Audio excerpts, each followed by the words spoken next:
the acquisition of unwarranted influence, whether sought or unsought, by the military-industrial complex. The Majority Report with Sam Seder. Ever get the feeling you've been cheated?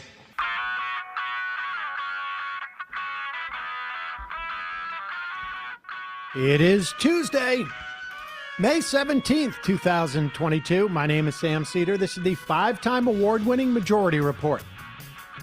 We are broadcasting live steps from the industrially ravaged Gowanus Canal in the heartland of America, downtown Brooklyn, USA. On the program today, Tucker Carlson, Elise Stefanik, unbowed in the wake of replacement theory mass killing. Meanwhile, voters head to the polls.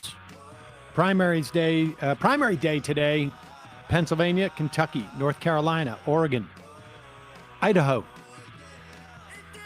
That's 5 or 6. I feel like there's one more. Go vote! It's just 5. I had them all. Finland formally seeks to join NATO. Sweden signs a request to join NATO. Didn't work out too well for Putin in that regard. $40 billion package advances in the Senate now that Rand Paul has got his name in the newspaper. Still, COVID relief languishes. Ukrainian military surrenders Mariupol. Bernie Sanders calls for banning super PAC money in primaries, essentially having the Democratic Party officially shun them to the extent that they can. That will have great bearing on our conversations about the primaries that are happening today. FDA approves booster shot for Pfizer for 5 to 11-year-olds. While COVID deaths hit 1 million people. FDA and Abbott reach a deal to open the shuttered baby formula plant. That had to be shut down because Abbott was just allowing a lot of bacteria in there. They will also ease baby formula import rules.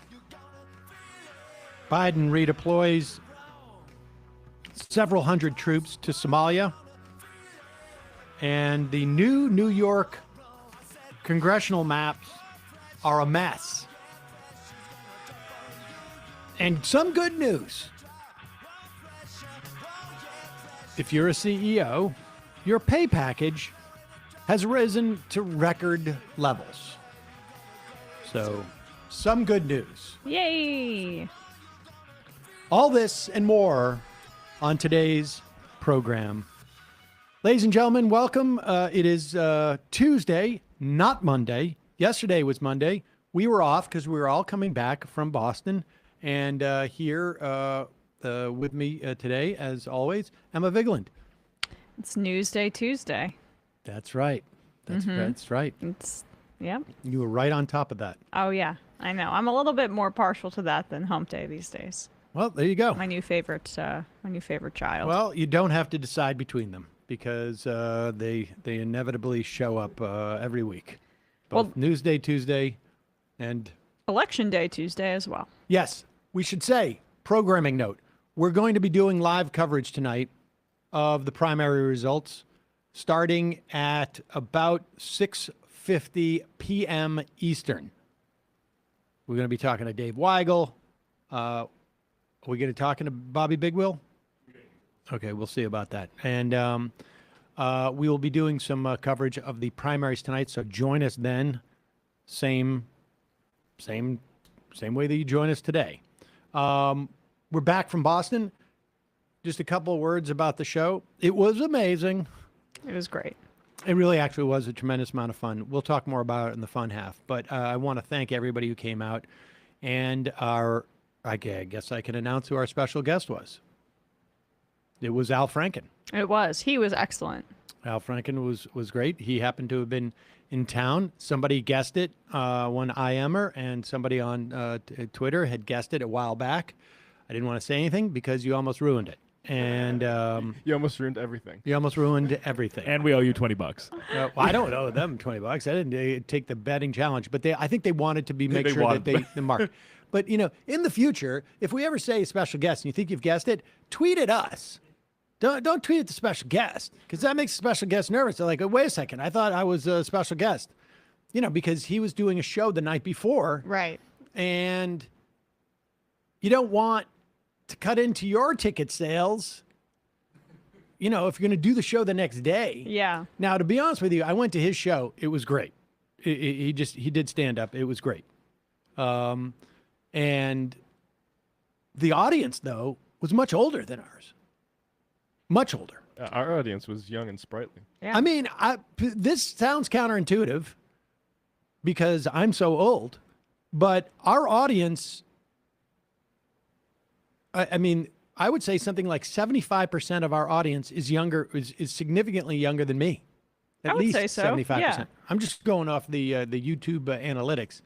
The audio audience is maybe a little bit different, but and we had a great time.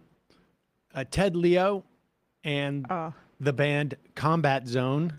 If you know anything about Boston, you get that. But they were fantastic live versions of La Poupée, Pilot Light, and I mean, Pressure Drop. For people that don't know, we walked out to the band like doing the song live, Yes. doing the intro song, which was really amazing. Because you can, I mean, they say, audio tracks, you miss so many of the gradations of like what live music actually sounds like and all the different layers. And it's cool. It's And like- I haven't been hearing a lot of live music this past couple Yeah. years. Oh, that's true too. Yeah, I think that's actually the first time I've heard live music in 2 years. Wow.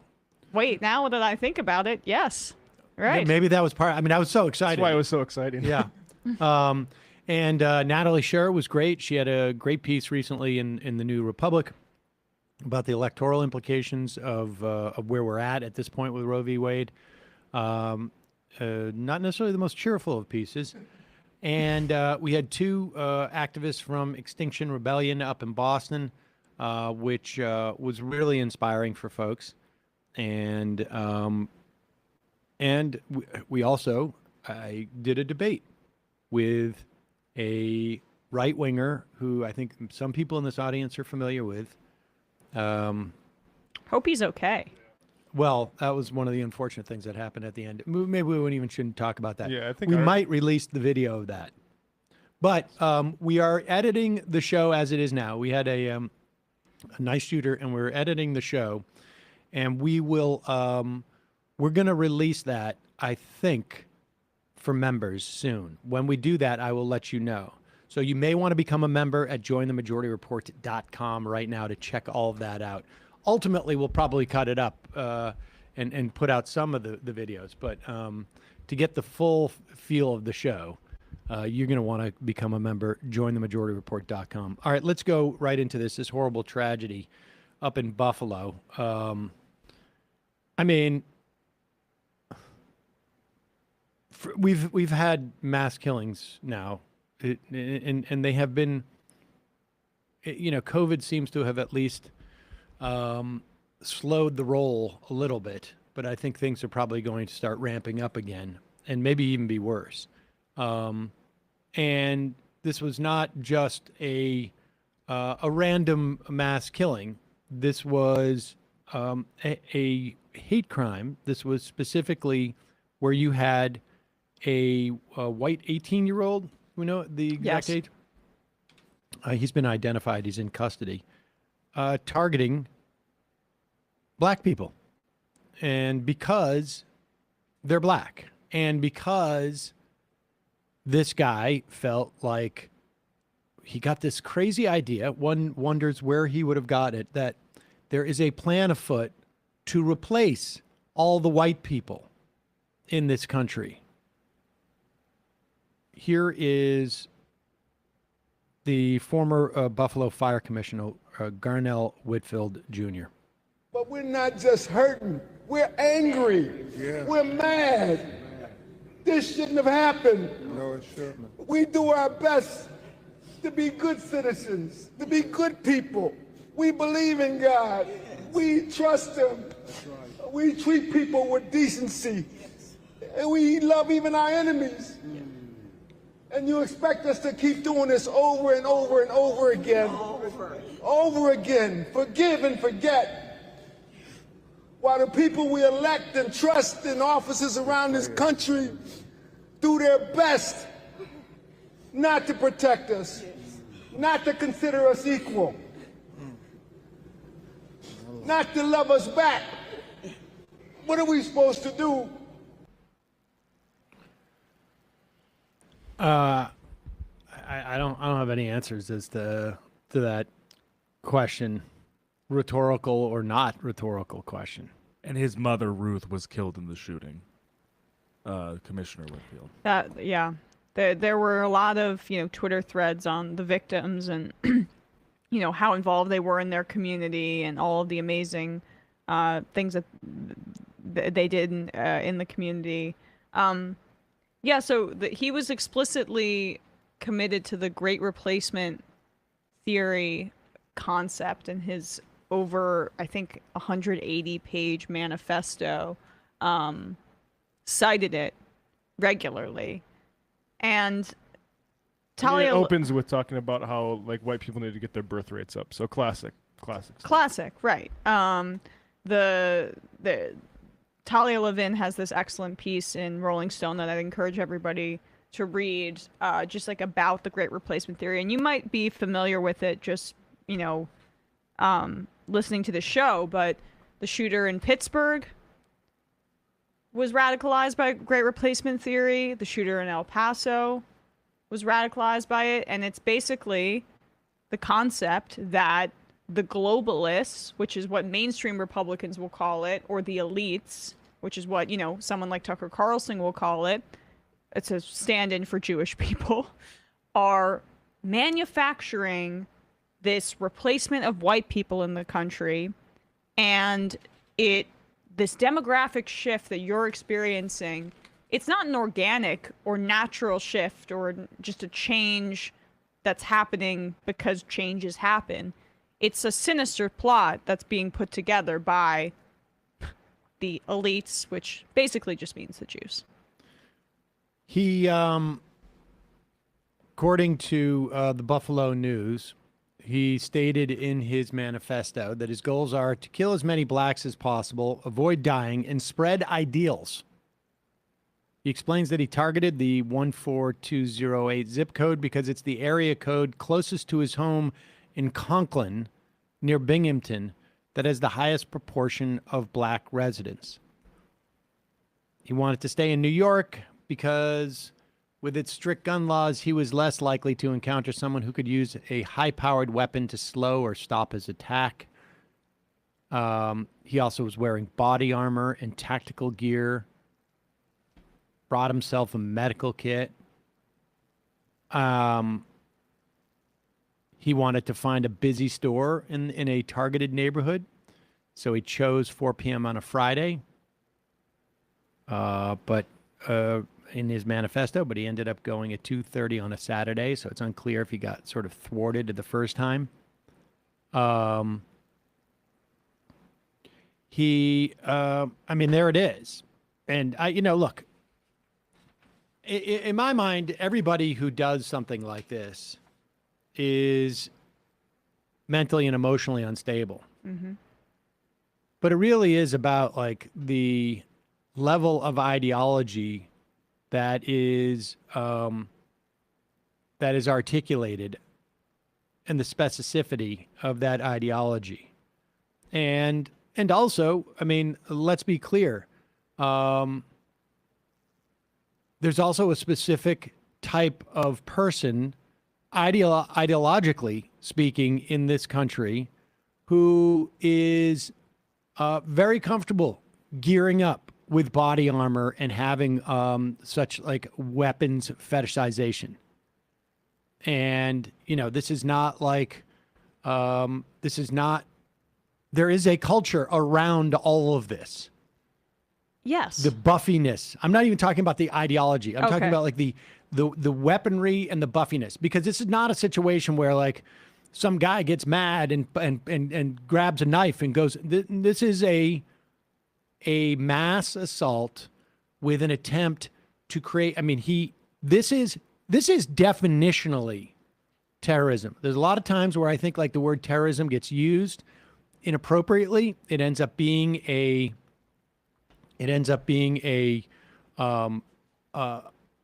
mechanism in which to increase surveillance that more often than not ends up being used on people with marginalized people in this country. So I'm hesitant to use that word. But when you specifically say, I am going out there to kill a bunch of people specifically to increase awareness of these ideas. I mean, that is what terrorism is. And the ideas in and of themselves are like you talked about just the proclivity for that specific kind of like, militaristic violence, but the ideology in and of itself is inherently violent. And it's, I mean, there's just more violent. It's inherent to being on the right. I mean, like far right. There's more. It's a more violent ideology than being on the left. And like you're reading these posts, the Substack from Glenn today that I read this morning, unfortunately, and Who's Glenn? Yeah, I mean, I guess who cares? Right. But, I mean, honestly, I mean, if you want to bring it up, but don't say it just like Glenn. I mean, Okay. it's just, like you want to go through someone's argument, do that. But like, we're not on a first name basis. You know, like, Okay. I think we got to be specific. Greenwald, all right, but the right is trying to do this. They're always bringing up the Scalise shooting and other examples, and they're trying to publicly wash their hands of what's inherent to right-wing ideology, and by flattening it, by pretending that there's creating a false equivalence with somebody else who might have been radicalized in a different way on the left. And it's trying to shield themselves from scrutiny for someone like Tucker Carlson, who has been dancing around, if not explicitly talking about great replacement theory for months and months. There is no documented event in history that I'm aware of someone trying to kill people to promote Medicare for all, to promote paid sick leave, to promote, to promote choice, frankly. I mean, the closest that we have to anything like that, I think, is, an argument like that author that we had on how to blow up a pipeline, where there is violence and some people argue that violence against property is not violence at all. Even if I stipulate that violence against property is violence, which I'm not so convinced of, but even if I stipulate that, you do not have situations where people are attacked as a way of promoting leftist ideology or even, environmental or which isn't necessarily leftist, but is associated, I think, with people center left, at least in this country. It just did not. You can't make that analogy. Are there supporters of people on the left who have attacked other people? Of course. Are there fringe members of separatists? But I don't know that you could call that left ideology, frankly. And certainly, we don't have mass media voices who are out there encouraging, let's say, separatism like that brought about the attack that we saw in Brooklyn on the train. Like, where in any published or mass media can you find an individual who is promoting violent separatism in this country. You can't. You can't name that person because the name is not that person is not the most popular cable TV show host in the country. That person is not an elected official of the Democratic Party. That person is not a millionaire Substacker. I have no doubt that you could find somebody on YouTube promoting violence in what you could broadly call, just from a cultural standpoint, left. But there's just simply nothing even remotely close. No militias. No militias. It just doesn't exist. It also bears out in the data. Right-wing violence and extremist plots and attacks, it's exponentially larger than left-wing ones. It's just, I mean, we don't even need to, we can just look at the raw numbers. Let's look at, here's Tucker Carlson. Here is the most popular, most well-paid, I don't know, cable TV show host in the country. Dinner guests with the former presidents? On a regular basis. And probably, former presidents. And here he is. Here's just like a little assembly. This is from Mehdi Hassan's show. Now, I know that the left and all the little gatekeepers on Twitter become literally hysterical if you use the term replacement, if you suggest that the Democratic Party is trying to replace the current electorate, the voters now casting ballots, with new people, more obedient voters from the third world. But they become hysterical because that's what's happening. Pause it for 1 second. Pause it 1 second. First off, he knows that word replacement specifically means something specific. It means something specific.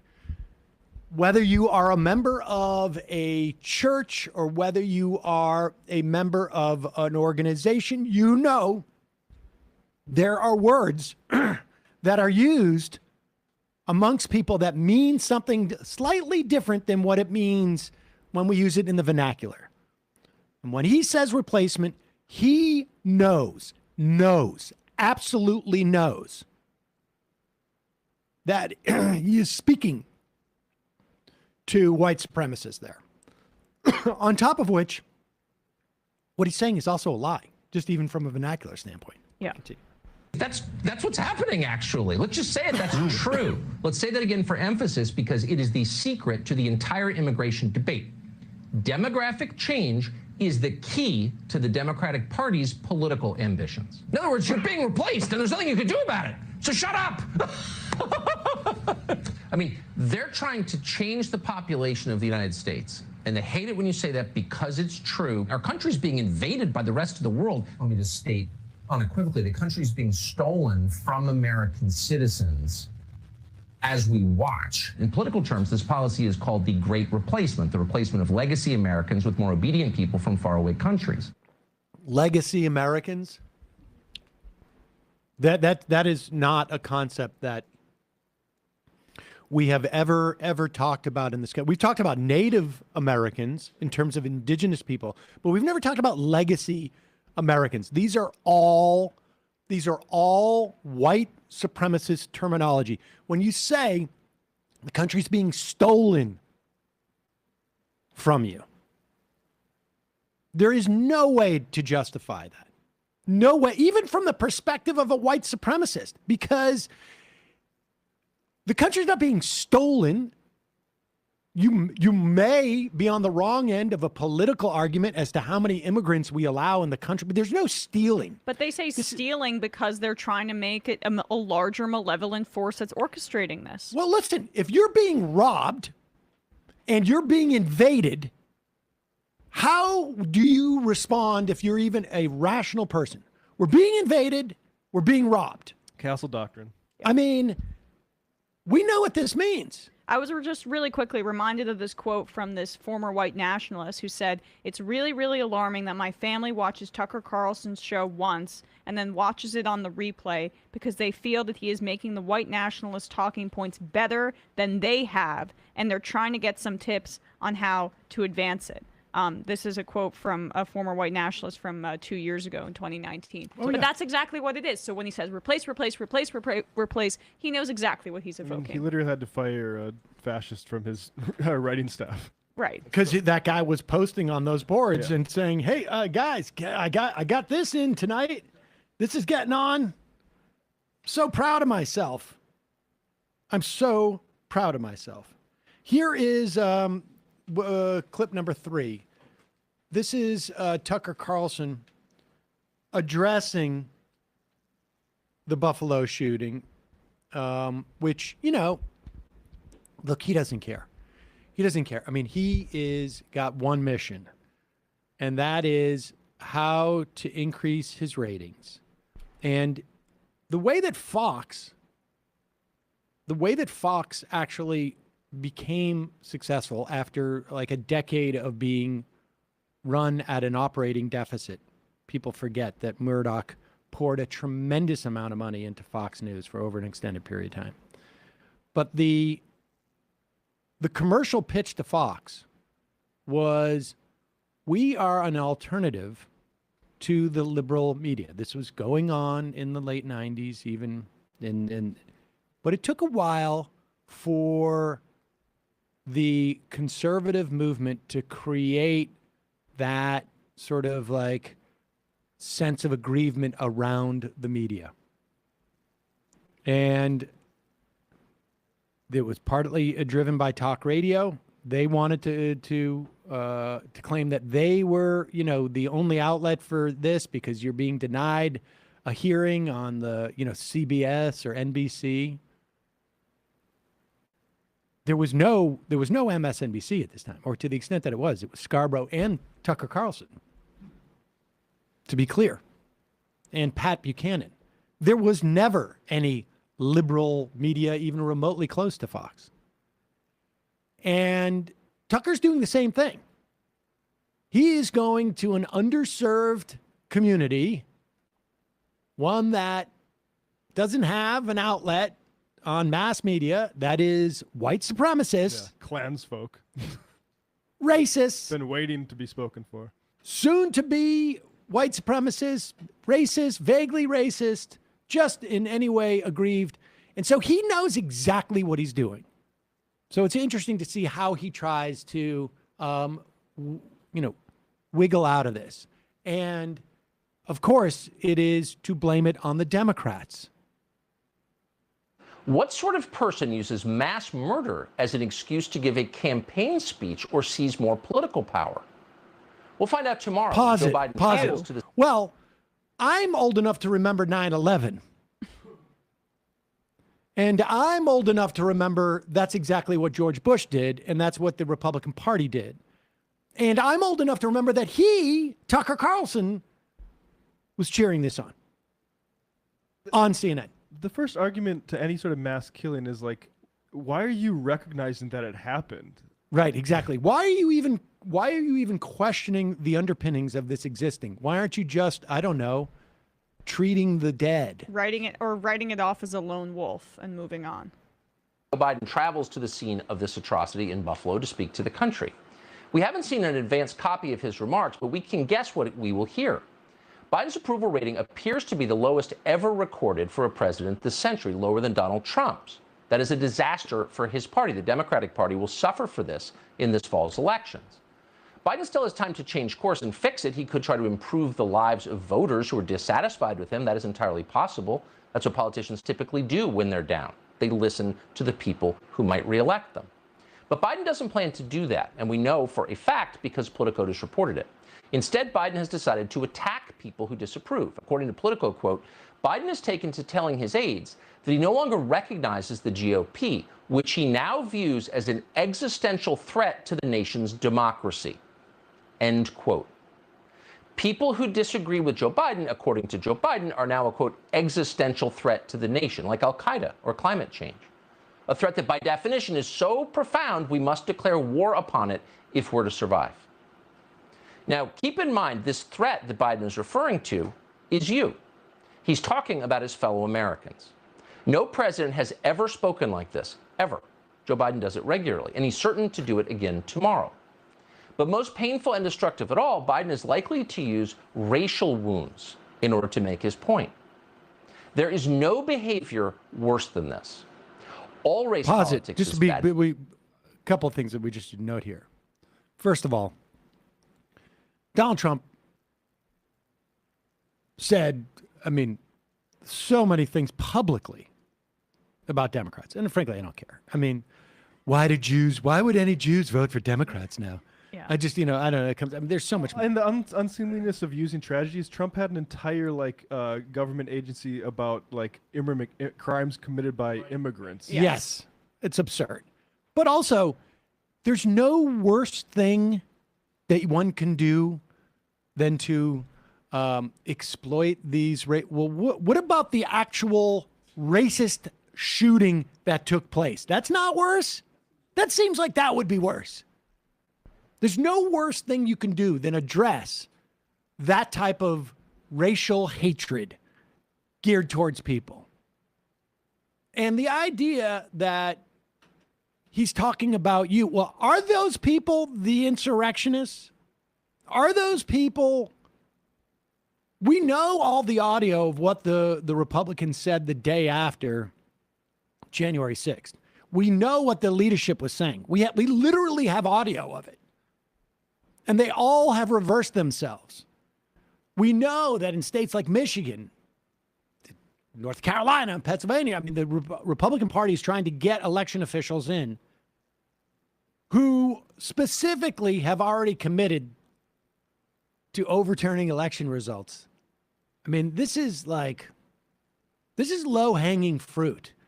And the fact that it's taken Joe Biden this long is a little bit disturbing, frankly. Well, I'd love to see if it manifests itself in his actions. Well, it might, but it's a little bit late. You should have recognized this maybe a year ago. Before inviting Republicans in to negotiate on Build Back Better, for example, infrastructure. Yeah, before saying that I have partners. Even when he said 6 months after Trump is gone, they're going to revert back to normal. It's well, wait a second. Trump wasn't president when Mitch McConnell was saying you're president, your administration's not going to get even a hearing about the Supreme Court justice. But all right, continue. Biden is likely to use racial wounds in order to make his point. There is no behavior worse than this. Pause it. Just contemplate this. The actual creation of the racial wounds in the form of shooting 10 people dead because they're black. Not worse behavior than coming and addressing that has just happened. You gotta, every word that comes out of this incredibly inhuman, pathological, sociopathic guy, Tucker, you've got to listen to carefully because these are being absorbed by millions of people. Recognition 17, 18-year-old kids. Yeah. Well, this kid. Right. This kid. And recognition of the act is worse than the act itself. And just to say, this stuff is scripted out by writers. And the previous person, Blake Neff, responded to a thread with the subject line, "Would you let a jet black Congo N-word do LASIK eye surgery on you for 50% off?" So that's the type of person that Tucker Carlson has writing this stuff. Continue. Or to make his point.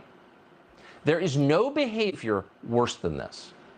All race politics is bad, no matter what flavor those politics happen to be. No race politics is better than any other. All of it is poison. Pause it. Race politics. No race. Shooting 10 people because they're black. That race politics. Or disenfranchising black people, keeping them from voting. Or setting up laws that necessarily disadvantage brown people. Or pulling kids from their parents because they're brown. Those politics are no different than going to Buffalo and just assuming that Tucker's, straw speech is correct, going out and saying, we need to, I don't know what, have equality or protection or get rid of white supremacy. Yeah. I mean, those are the same things. Even talking about racism is the same as the racism. There's good. Diagnosing the racism is the same as the racist act. There's good people on both sides and bad people on both sides. Than any other. All of it is poison. Race politics subsumes the individual into the group. It erases people. It dehumanizes them. Race politics elevates appearance over initiative and decency and all the other God-given qualities that makes every person of every color unique, yet morally. Republicans would never put someone's appearance over their humanity. Trump never made fun of anyone's physical appearance. We're just putting that aside, but keep going. Equal to every other person. And above all, race politics always makes us hate each other, and always in a very predictable way. So let's say you were to make identity politics mandatory in your country, as they have. How could you be surprised when that leads, as it inevitably will, to white identity politics? Well, you could not be surprised. I mean, sorry, but like white identity politics is the original identity politics. Exactly. Of America. This country has white identity politics. When you decide that slavery, you're going to impose slavery, you're going to own people, but it's not going to be, we can't own people. We're owning black people. That's when white identity politics starts to be created in this country. And it becomes so dominant and the norm that no one acknowledges that it's white identity politics. It's just normal politics. That race is not introduced. And this is the entire argument of the Republican Party, the conservative movement. Race is only introduced when someone non-white starts to say, hey, wait a second. We've been denied everything that white people have. Now, that's not to say that every white person has gotten these things. And in fact, more often than not, when white people have been denied them, it has been like you're caught in the same net. Some dolphins that get caught in the net with when they're going to, tuna fishing. I mean, we just look back to Reconstruction, look back to the assault on the ability of people to vote. They have no problem canceling out poor white people's votes. But it is really, I mean, the name of the game was to get rid of black people's votes at that time. And like, this is what he's exemplifying here is what I think I talked about it last week, the look what you made me do dynamic on the right. The fact that you're calling attention to racism, that's race politics. And that's fundamentally the same as the white supremacist ideology that I wink and a nod and support on my program. And so if you're going to keep pushing for progress, you're going to make people resentful and they're going to push back on you, and that's going to be righteous. That's what he's saying. It's abuser logic, and it's inherent to right-wing reactionary ideology. It naturalizes white male suffrage and the European-only immigration that we had for so long as like what we should be doing, and any sort of move away from that, which was a white supremacist policy, is identity politics that is trying to, I mean, that's what they miss, is they miss European only immigration codes and white male suffrage. And you can go across the board with this type of dynamic. I mean, what is the name of the movement that wants to empower men in our society so that they can earn and as much as they can, and they have a full complement of rights where they could own their own credit cards, where every they would keep their own last name, they would make decisions about whether they're going to use birth control or not, whether they can have any family planning. What is the name of that? The opposite of feminism, or the feminism for men, is called society in our society. That's what it's called. Because that's the way the society was launched. Those rights existed on day one. And so they get to define anything else as special interests or as identity politics when it is people who are not their identity calling attention to the fact that because of my identity, I have been excluded from these things in society. This is just the pure reactionary mind. And every time they go back and try and maintain that hierarchy, they're doing it in a new hip way. And we're going, How could you be surprised when that leads, as it inevitably will, to white identity politics? Well, you could not be surprised. You did it, and it was always going to happen. And then what happens next? Nothing good. Race politics is a sin. Race politics always leads to violence and death. They learned that lesson in Rwanda in 1994. Identity politics ended in genocide in Rwanda that killed 800,000 people. He brings up this example all the time. And in response to those horrors, the Rwandans did something that we might learn from. They moved in the opposite direction from the one that Joe Biden is currently taking in the United States. Quote, ethnicity has already been stripped out of school books and rubbed off government identity cards, reported the New York Times. Government documents no longer mention Hutu or Tutsi, and the country's newspapers and radio stations steer clear of the labels as well. Most dramatic tightly controlled by the government. He took that out. He took that out when he read it. Did you notice that? Go back. He took that out. Yeah.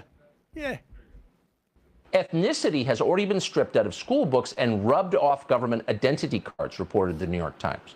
Government documents no longer mention Hutu or Tutsi, and the country's newspapers and radio stations steer clear of the labels as well. Most dramatic is how Rwanda's 8 million people now shun the identifications, the racial identifications, that seemed to loom so large 10 years ago as Hutu extremists began their mass killings, end quote. That actually is more of a, I would say, religious than racial identifications.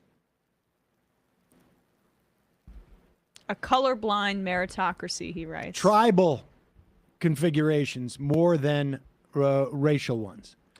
And we should say that, this idea that Joe Biden's invented white identity politics and that can only lead to violence. You would have to be unaware of slavery, all of the violence committed during slavery. You'd have to be unaware of the Civil War. You'd have to be unaware of the bloody coups that took place under Reconstruction, the lynchings that followed, or continued throughout, I should probably say, but maintained lynches into the early 20s. Then you'd have to be unaware of all of the killings, just the one that took place in Georgia. Most prominently, you'd have to be unaware of all the police killings of unarmed black people. You'd have to be unaware of almost every single year, month of American history that has ever taken place to say, whoa, this white identity politics is here because people are being so aware of race. You'd have to be unaware of Jesse Helms, for instance. A guy like that. You have to be unaware. Literally, there's an example every day. But to be fair, in terms of a national example, you'd have to be aware every month, let's say. Before you put that up, can we just? Oh, okay. We'll put. Yeah, I just want. It's fine. The Chiron is called a colorblind meritocracy. There, right?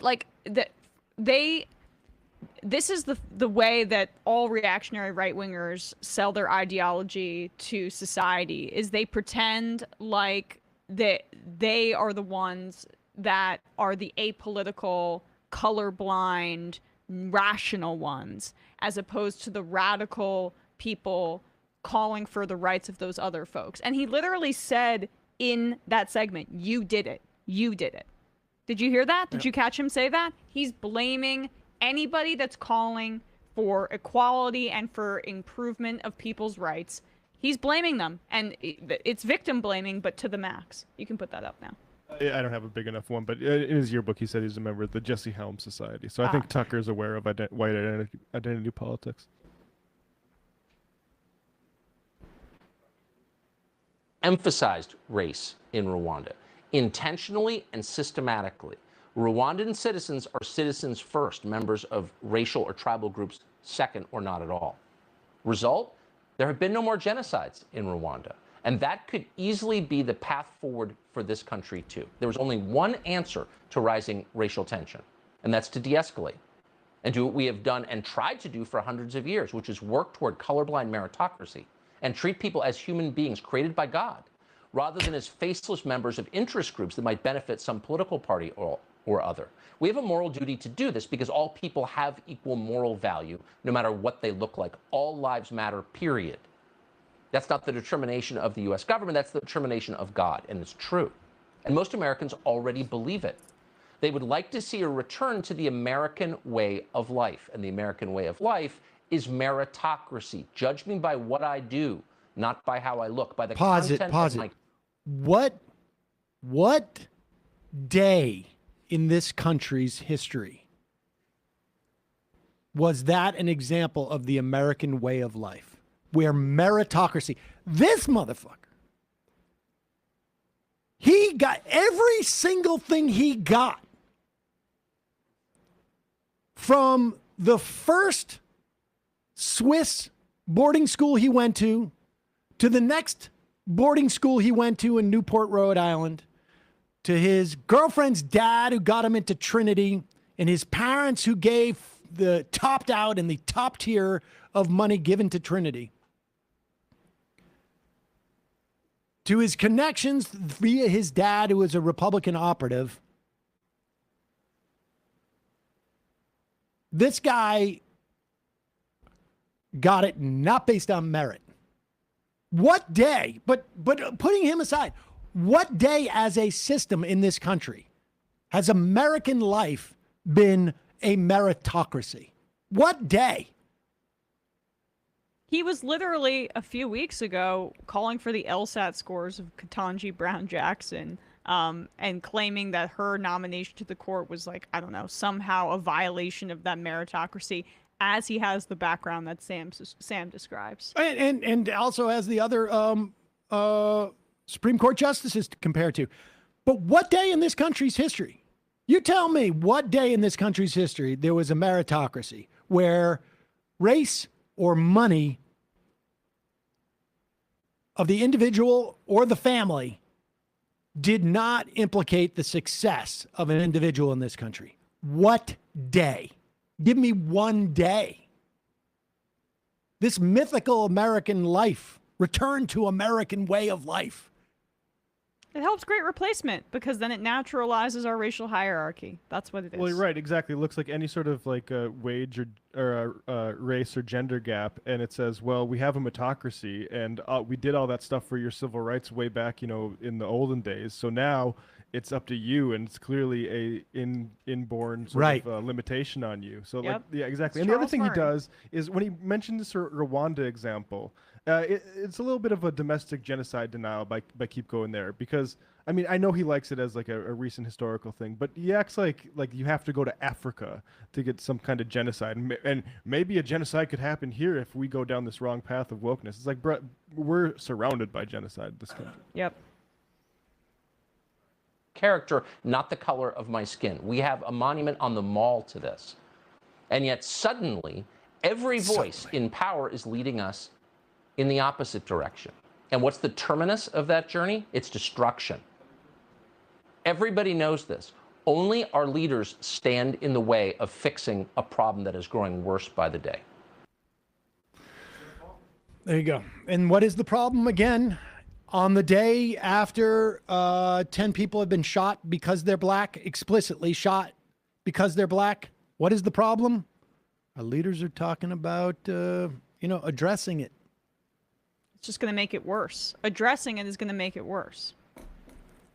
Yeah, I can't do the. I wish Michael was here because I can't do the MLK impression where it's like, don't mention race. Stop talking about more of these guys. You're just goading them on. Talk about meritocracy. Let the white man feel more comfortable. Stop. This is your fault. Special interest. You did this. You're all a special interest. We're blowing off that ad today. We'll do it another day. It's not the day for that. Can't believe we went the full hour on that. I guess I can. I mean, Tucker Carlson's going to be front-facing for this, and did we expect him to take any responsibility? No. I mean, please. But also, let me just, while we're here, it's one thing to say that the guy who has been associated with Republican politics his whole life, his father's a Republican operative, who dines with Republican presidents, who advises sitting Republican presidents, who has the highest rated show on the on cable news, a conservative Republican network, almost indistinguishable as a media outlet for the Republican Party. It's one thing to say there is no analog to any violence that takes place from so-called leftists where they have that type of institutional support.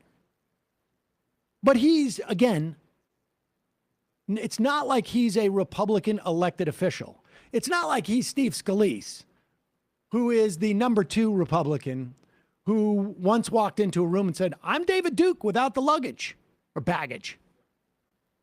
And it's also not like he's the number 3 House Republican, Elise Stefanik, who has promoted replacement theory as well.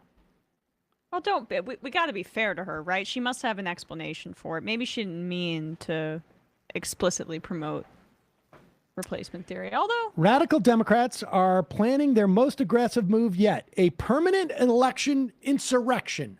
What is a permanent election insurrection? Now, let's just be clear here so that you can just see, I mean, because I know some of this is a little bit remedial. But an election insurrection is when the election is over and you're attempting to overturn the results of an election. It's not like coercing the it's not getting more voters to vote in a certain way. That's called an election. Preemptive insurrection.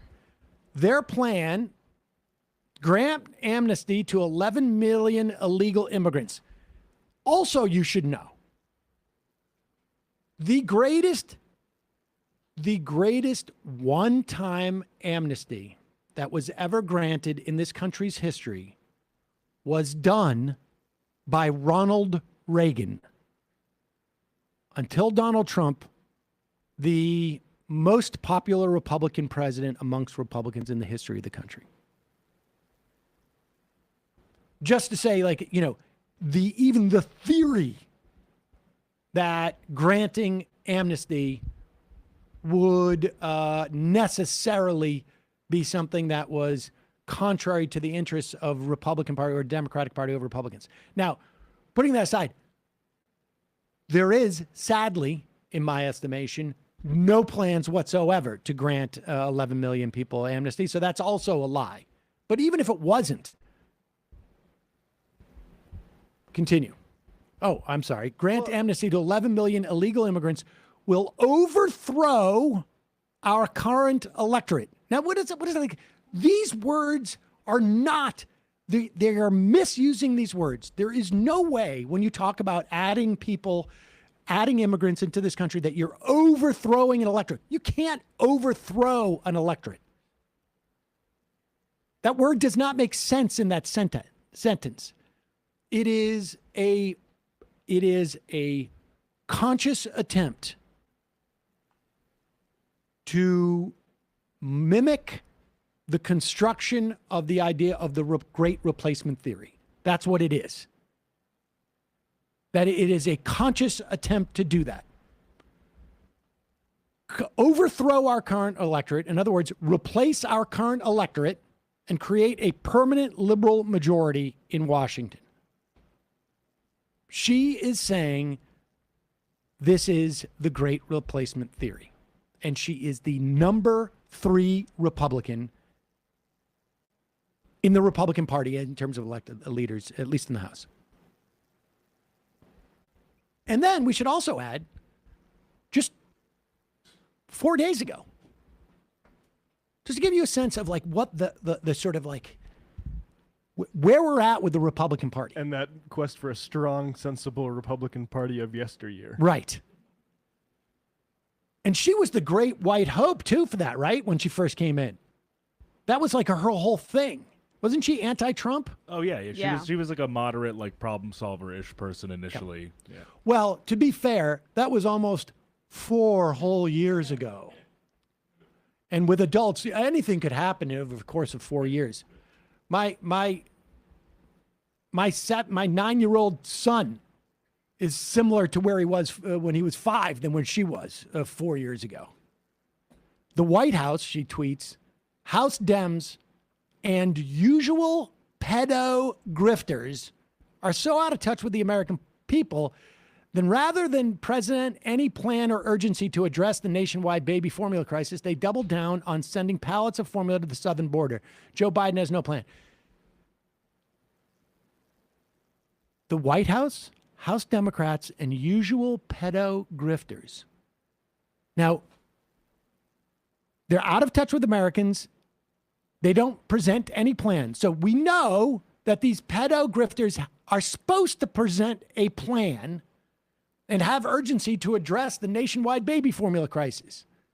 She is talking about Democratic, maybe lawmakers, maybe policy people. Who else would you expect to do that? Who is she talking to? Who is she talking to? And let's find out who she's talking about. We have an explanation from her who is it? What is the name? So this is an audio posted by Parker Malloy of a journalist calling one of her staffers, and her staffer tries to give an explanation here. So she tweeted again. She said, the White House, House Dems, and usual pedo grifters. Now, you sort of start the conversation pretty bad when you say the White House, House Dems, and usual pedo grifters. Who are the usual pedo grifters? So I don't mean to cut you off. I wanted, because we've got a few phone calls about this. First off, this is her personal Twitter. Just have to note that. And number 2, pause it. Pedo is not short for pedo. This is her personal Twitter? What the F They're does that meaning it was not tweeted from like the representative Stefanik account. It was just her like regular blog. She's Sam's mom, and she's also the congresswoman from New York 21. Yeah. And the House GOP conference chair. Oh, and new ideas, new generation of leadership, real results electing GOP women. I'm just like, that's what's on her personal thing. This is not like her sock puppet account. Like, it's Bill 45789. She has 500,000 followers. That is because of her elected office. Yeah. It's not because of Sam's mom? Okay. First off, this is her personal Twitter. Just have to note that. And number 2, pedo is not short for pedophile. It is pedo as in children. Pedo is if you look it up on Google, I know what the word means. Exactly defines to child. So these are people who are grifting children? How are they grifting children? Or are they they're children who are grifting? No, not children who are grifting. Saying that people are grifting on behalf of children. They're grifting on behalf of children. And she thought that the way to say that people who are grifting on behalf of children. Pause it. How does one grift on behalf of Let's children? go back to the original tweet. Right. What does it mean to grift on behalf of children? Do we have that video? I think we may have figured out who's grifting on behalf of children. We did some research. This is the guy. Project Veritas footage. This is Project Veritas. We sent in someone to go and talk to a guy known as the Artful Dodger, who apparently does some grifting on behalf of children. Play this. Known among me more intimate friends as the Artful Dodger. Pleased to meet you, Mr. Dodger. Sure the old gentleman won't mind. Right. Yeah, there we go. All right, now we've got it. I'm glad. Man, I'm trying to come out. I'm This is glad some- Stefanik is That's a finally, pedo grifter. Yeah, going after this crook. This grifter on behalf of children, again, in the original tweet, we're to believe, is supposed to come up with a plan to address baby formula. No, she's just targeting dance moms. It is a little bit more. I wonder, you go back and you go back and check with all the babies, like you're reporting back to Boss Baby. We're running the grift. I can't. Let's keep playing the audio. This is absurd. How are they grifting children, or are they they're children who are grifting? No, not children who are grifting. So saying that people are grifting on behalf of children. They're grifting on behalf of children. And she thought that Correct. The way to say that people who are grifting on behalf of children, I don't really understand who's grifting? How is there a grift involved in any of this? Like, what's the grift here? Well, I really can't analyze it for you just because I haven't gotten a statement on it. Again, this is her personal Twitter account. Sure. I'm just giving you the definitions because we've received a lot of calls for clarification. I'm just kind of clarifying what that means. Yeah. How Elise Stefanik could be allowed onto a news program where the interviewer doesn't start with, like, I've got to ask you this because there's never been an actual explanation. Can you explain to me again the grifting on behalf of children? Or what has she said now? Have they come out with a correction on this? Now they say it was talking about pedophile grifters, specifically the guy with the Lincoln Project that got into trouble. So now they're saying the Lincoln Project. Okay, that makes much more sense. Put up the original tweet, and let's figure this out. We'll substitute the White House, House Democrats, and that guy from the Lincoln Project are so out of touch with the American people that rather than present any plan, the White House, House Democrats, and the guy from the Lincoln Project, or the urgency to address the nationwide baby formula crisis, which is, of course, the job of the White House, House Dems, and the guy from the Lincoln Project, they doubled down on sending pallets of formula to the southern border, which, of course, the White House, the House Democrats, and the guy from the Lincoln Project did. They sent down those pallets. Is that what we're supposed to believe? Is that what we're supposed to believe? I mean, seems like a bit of a stretch. Seems like she might just be smearing all of her political opponents as pedo grifters. Yes, that seems to be the more likely explanation. Yeah. Oh, wait. And that reminds me of the time that Tucker Carlson said just, 25 minutes ago when we played that clip on this, that the idea of an elected official saying that they see Republicans as being a threat to democracy is the worst pronouncement we've ever heard by a politician. Rwanda all over again. As opposed to calling them pedo grifters, which, incidentally, should not be heard in a vacuum, but rather as the animating villains of the base of the Republican Party, starting with Pizzagate, which took place 5 years ago, through the entire QAnon. So this is not just like, They tested that on the state level. They tested that with the Michigan State Senator Mallory McMorrow. That was the state representative was fundraising, calling her, a pedophile or pedophile adjacent. A groomer. Right, Yeah. a groomer. I mean, they've been doing this on the state level, and she wants a little bit of that. She wants to borrow a bit from it, and then she got called out. That's what it is. All right, we're gonna take a break and head to the fun half. In the fun half, we will talk about baby formula. Okay. Reminder, it's your support that makes this show possible. You can become a member by going to jointhemajorityreport.com. We are relying on our members for 98% 98.7% of our revenue these days. Maybe 97.8. I get those two mixed up.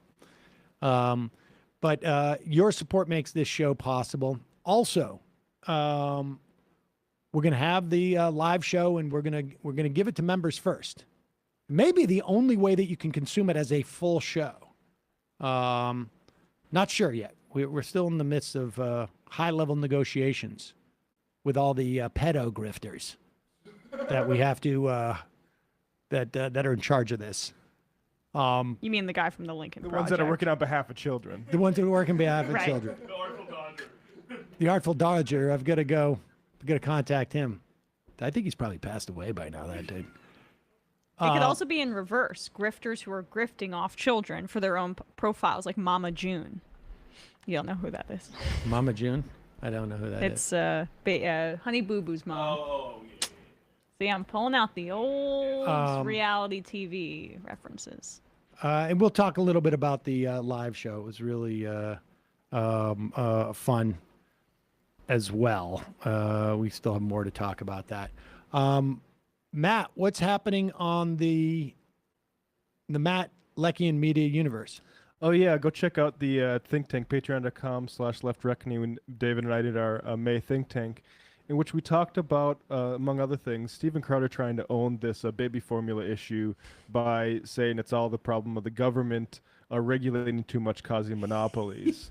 Well, I mean, it is arguably capture. It is a problem of the government regulating too much, saying we don't want bacteria that has already killed 2 babies in this country to go out. But the monopoly part is actually what they should be working on, the government. Right, and it's very interesting to see how these guys. We've talked about like the vibe shift. No longer can you just be free market libertarian anymore. You have to say like, well, I'm against these big corporations too. Like I can't fully defend Abbott, but the government made them do this. Right. Well, that seems to be a good formula. No pun intended. Shooting up people because they're black is wrong. But really, Joe Biden made them do it because they were talking about, that, I don't know, college debt is held by a lot of black people. I don't know exactly what it was. The entire KBJ nomination in and of itself was... Well, you elect a black president, and then what do you expect? All right? You're really trying to do the special interest thing. All right, do we have Nomi? Let's let her in. Hello. Nomi! Hello. What's up? Congratulations on a great event. The what? Thank you. The map. Oh, the maps. Oh my gosh, so much news. First off, who was the special guest at the live show? You guys were teasing this out, and no one would tell me. I couldn't even find out. It was Al Franken. Oh, that's good. Damn. Yes. Your sister wouldn't even tell me. Nope. You run a tight operation, man. Oh yeah. No, we had to keep it way under wraps. My dad knew, but he says to me, because he went, and I had some other people, because Boston, I have a lot of people in the Boston area. He's like, I haven't told anybody. Like, good. Yeah, why would you? That's awesome. They're not. I mean, supposedly they're coming to see me. Like, told why? Pac-Man. Yeah. That would have been. Oh yeah, no, he told Pac-Man. Of you. course he did. My father calls up Pac-Man, sends him secret messages. Sam just told me he's buying a new microphone. They're going to go live Tuesday night for the primaries, Dave. I just thought you might be helpful for you to know that. Yeah, they're going at 7. You might want to go at 6:30. Exactly. Really healthy relationship. Did your dad give Pac-Man the panel designs? Oh my God! Yeah, exactly. I saw. He gave them the physical panels. My dad was like, "Hey, send me a picture of what you're planning to do for your backdrop." And I'm like, "Why?" And he goes, "I'm just curious. Can you send it in a zip file too, so that I can?" Yeah, that's great. I just want to. And then he forwarded it on to Pac-Man. Yeah, that's the way it works. It's David. Nomi, what's happening in your show? CIA David is what I like to call him. What's happening on my show? So tomorrow, Wednesday, it's called Solidarity Wednesday. We have Ben Dixon on every week, and then I go on his show in the morning, and we talk about what it means to be a good ally and talking about different communities. We also have Dr. Eric Osgood on to talk about long COVID. He's answering your questions. So if you have questions, send them over to us at thenomikishow@gmail.com. He not only is he answering the questions, I have a friend whose mother has long COVID. It was very serious. She went to so many different doctors, couldn't figure things out.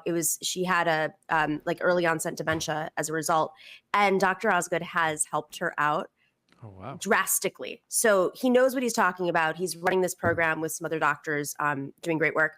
And then we have Julia Doubleday on, and we're going to talk about the Buffalo shootings, some electoral stuff, the maps, which is really. Oh, let's get into that. Oh boy! In the fun half, Naomi, I want to. Yeah, it's fun, guys. Thoughts. Real fun. No one knows who's going to represent them, what district you're in. If you thought you were safe in New York, the Republicans, even though they don't really exist, are still coming for you. So it's what the primary is now August 23rd. Yep. So two different. Okay. Remember before when we? Well, let's save this for the fun half. Okay. Let's save this for the fun half. You got to pay for it, guys. Sorry. I thought that would be a simple answer, but it sounds like it's not. It's not. All right. Let's head into the fun half. We will take your IMs, maybe your calls. Oh, and just a reminder, if you're watching on YouTube and you want to watch live, the link will be in the description. It should also just automatically fill your YouTube thing. If you're a member and you want to watch on your Roku, the way to do it is to go into your YouTube app, to log in to the majority.fm site, go onto your YouTube app and click the link in the majority.fm post. Just get it on your YouTube app, and then it will populate in your Roku. History. In your history. All right. See you in the fun half. 3 months from now, 6 months from now, 9 months from now. And I don't think it's going to be the same as it looks like in 6 months from now. And I don't know if it's necessarily going to be better 6 months from now than it is 3 months from now. But I think around 18 months out, we're going to look back and go like, wow. What?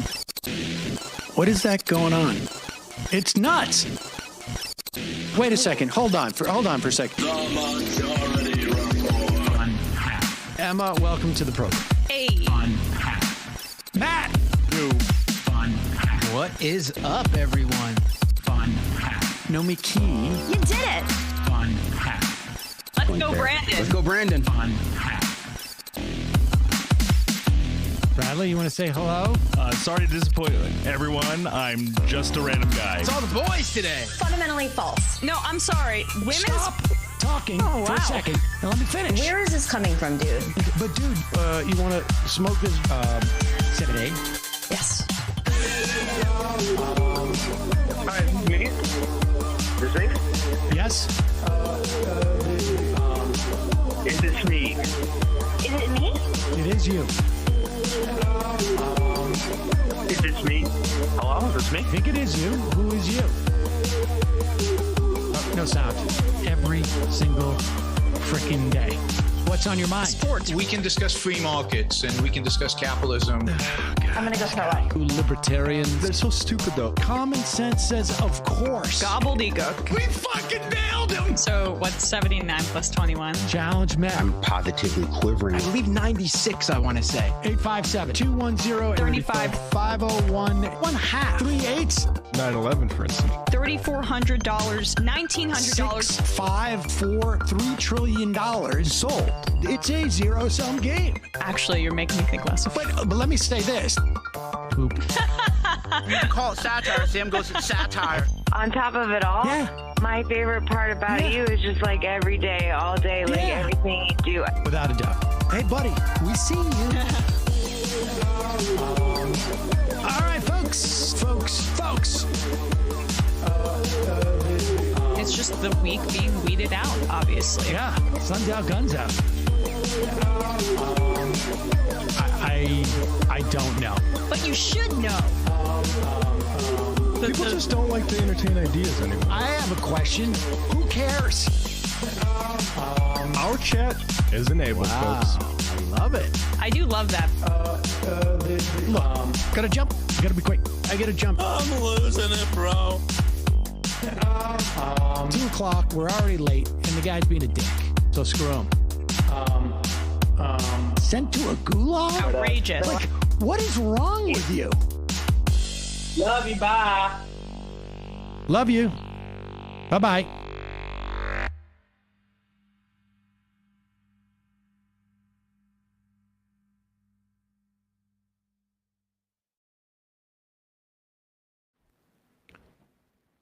Oh my gosh, where's Emma? Emma. She'll be there in a I bit. told you. Oh my god! Oh my Got god! cashews in her mouth. That was a quick break, guys. Jesus. I asked for. Fine, now bring it back. We're gonna I'm eating cashews. Definitely put her on camera, Oh, please, right now. No. God, what an duck out of ally frame. you are. I'm an ally of cashews, and I just want to show what the Big cashew. The This is the gritty behind the scenes footage here. I ate too many. what we're gonna do is we're gonna get Emma a IV drip that we can just put into her leg during the show. Honestly, I need like some sort of protein going into my body at all times where I start to. I don't know can you do that with an IV? I'm sure you can pour like. Why don't you We need liquid create IV a to cashew get on with. shake? What'd you say? A shake. I should You guys get a want an shake. IV? Just get a shake. I should Making get a everything shake. so complicated. I don't know. I like this is normal. Like the show is right in the middle of lunchtime, so that's what throws me off, and I'm still not used to it. Yeah, I don't know why. I delay my breakfast till noon mostly just so I can. But I tide need over something as until soon as I 3. eat, and then I had my oatmeal, but it's not that big. So I don't know. Maybe I just have You low got to blood eat more sugar or protein for something. breakfast. That's the issue. Yeah. Yeah. But I try not to eat meat for breakfast. Eggs. Yeah. Yogurt. I don't eat meat, so I get cashew yogurt, lots of nuts on top, some green that's powder, a good idea. little That's honey. a good idea. All right. Holds well, me up. We're All gonna right. do a cooking segment next, guys. Yes. We're gonna which talk about the number New is York it? State maps and cook at the same time. What number is this one? Okay, let's start with this. Little fun. Here is Melania Trump. Now, is the NFT market like it's collapsed, right? Yeah, you could say that. It's certainly collapsed in amount of in people who are actually trading. I don't know if you had something, it's what it's worth. Was But, it tethered to Bitcoin? Because other coins are doing fine and soaring as a result of Bitcoin. Some I other think coins. even before the crypto crash, It's the not all NFT crypto. market had sort of The like volume of trades has gone down really, really like bad. just like Okay. it's people are already bored with it because they're like, wait a second. So I'm gonna pay millions of dollars for this JPEG, but that dude can have that JPEG, but it's just not as good as mine because he doesn't have the certificate. It's like Pokemon for adults. Well, I mean, the novelty's wearing off. The commodification of it by these athletes and by these celebrities is not as novel anymore either. But like, it should not be lost that there were millennials and younger people who don't have 401ks, who don't have pensions. I mean, geez, who were like banking on some of this stuff and investing for their future, and it's all gone. And I was reading Robert Silverman, one of the reporters who covers this, along with former OC star Ben McKenzie. They're writing a book on this, saying that the level of suicide that he's been reading in these. No, it's really cool. Actually, I know it's but the level of suicidal ideation. Oh, Jacob, not Robert. I apologize. Jacob Silverman. A lot of people who invested heavily were talking about killing themselves because of this dip. Yeah. It's horrible and predatory. It's like set up. It's predatory. It's a pyramid scheme, and it's a laundering mechanism too. And I think, you know, when you have to bring in celebrities to bring in other folks so that the laundering is more, legitimized, because if you want to infiltrate an industry and legitimize your money, you have to bring in other folks. And unfortunately, it's not based and tethered to anything concrete or real, as we know, which is, I think, you know, an offshoot with the NFTs, but. It is predatory. It should be investigated at this point. Here is, but the good news is, if you still own NFTs, the NFT market's about to come roaring back. How do we know? Because Pete Hegseth has landed an interview with former First Lady Melania Trump. Of course, the first time she comes out in public is going to be, I'm starting an initiative to feed the children, or I'm actually trying to create housing, or actually, no, I've got a product to sell. Bing. So you're using a new technology to help raise the profile and fund these initiatives. I have been working on my NFT projects since I left the White House. My NFTs, they are available on melaniatrump.com and usmemorabilia.com. And now we have a few of the NFTs that they are minting on it. It's a national park, beautiful 3D animated pieces. And POTUS Trump. There are pictures and animated videos from our time in the White House. And especially the one that I created for Foster Care Month, it's the rose, the meta rose. Some of the proceeds of the sales of NFTs will go towards education, providing education opportunities for foster care children who are aging out of foster system. Yearly, 20,000 children are aging out of foster care. A year? A year, yes. And now we have 407,000 children in foster care system in America today. So I will be proudly grant scholarships to the children, to students who deserve it. Who deserve it. You know, That's why I didn't I would advocate for love government to see the structure of this. I mean, does anybody remember the last deep dive they did into Trump's charities? I mean, am I the only person who remembers that? Like, all of his charities were about buying self-portraits of himself, and also a lot of the funds just never it seemingly never came to a few of them. Like the amounts that he pledged, they were just never equivalent to what he actually sent. Yeah. You know what's also interesting? She never says all the proceeds will go to. She this. said Some of them, yeah. Some. I'd like to see the proceeds. proportion. Look, you got to pay for all that 3D work that they did. Overhead. Oh, yeah. Didn't it pay. look like a 90s video game? Yeah. I mean, damn, that animation is really behind the times. I felt like I was playing Sims 1. While you're on melaniatrump.com to get the NFTs, check out some of my other NFTs where all the proceeds go to me. Wait, I don't understand who the audience is, because the Fox News audience is 70 years old. How are they going to even understand this? This isn't for. I think they're just trying to get some suckers in the audience. They just need a few people to pay $10,000 for one of these things, and it's worth their time. Yeah, because it's They're not like, a where are the naked product of- that you're churning out. I mean, We're minting it. Yeah, right. It's one NFT, and if you just get, as Honey, Matt I says, bought an NFT. one What is it? I don't know, sucker. but Melania was selling it, and so I'm one step closer. I mean, I will say I've been sitting on my Mary Todd Lincoln NFT for 170 years now. Good luck, folks. Enjoy that NFT. All right, let's talk a little bit about. I want to talk about the what's happening on the baby food front, the formula front, and then we'll get into the New York maps. Essentially, we have, I don't know, I guess what you call secular supply issues just in general with stuff. But the big story in terms of the baby formula is that the FDA had shut down in, I guess, February, the one of the biggest of two manufacturers of baby formula in the country. And the problem is, I should amend that. They didn't shut down the Abbott facility.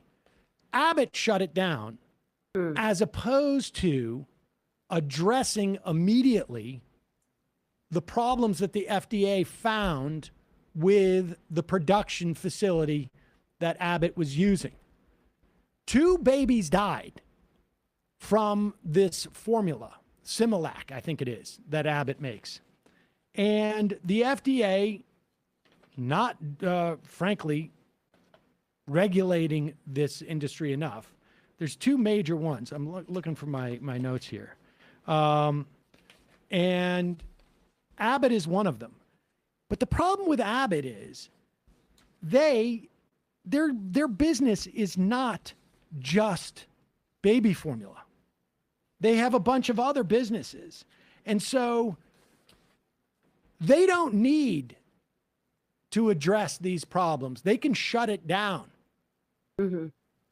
And apparently, because it's not their only business. Right. The two companies that dominate these sales are Abbott Labs, which creates, did you just say the Similac, the medical price, and the other one makes Lysol. So they can take a hit here as opposed to, like actually fixing the issue. Right. It's Reckitt Kaiser. Whatever. They make Enfamil. I don't know why they have these baby formulas like named like they're some type of Gargamel. They should be named so babies can say them. But. So Abbott has this big facility in Sturgis, Michigan.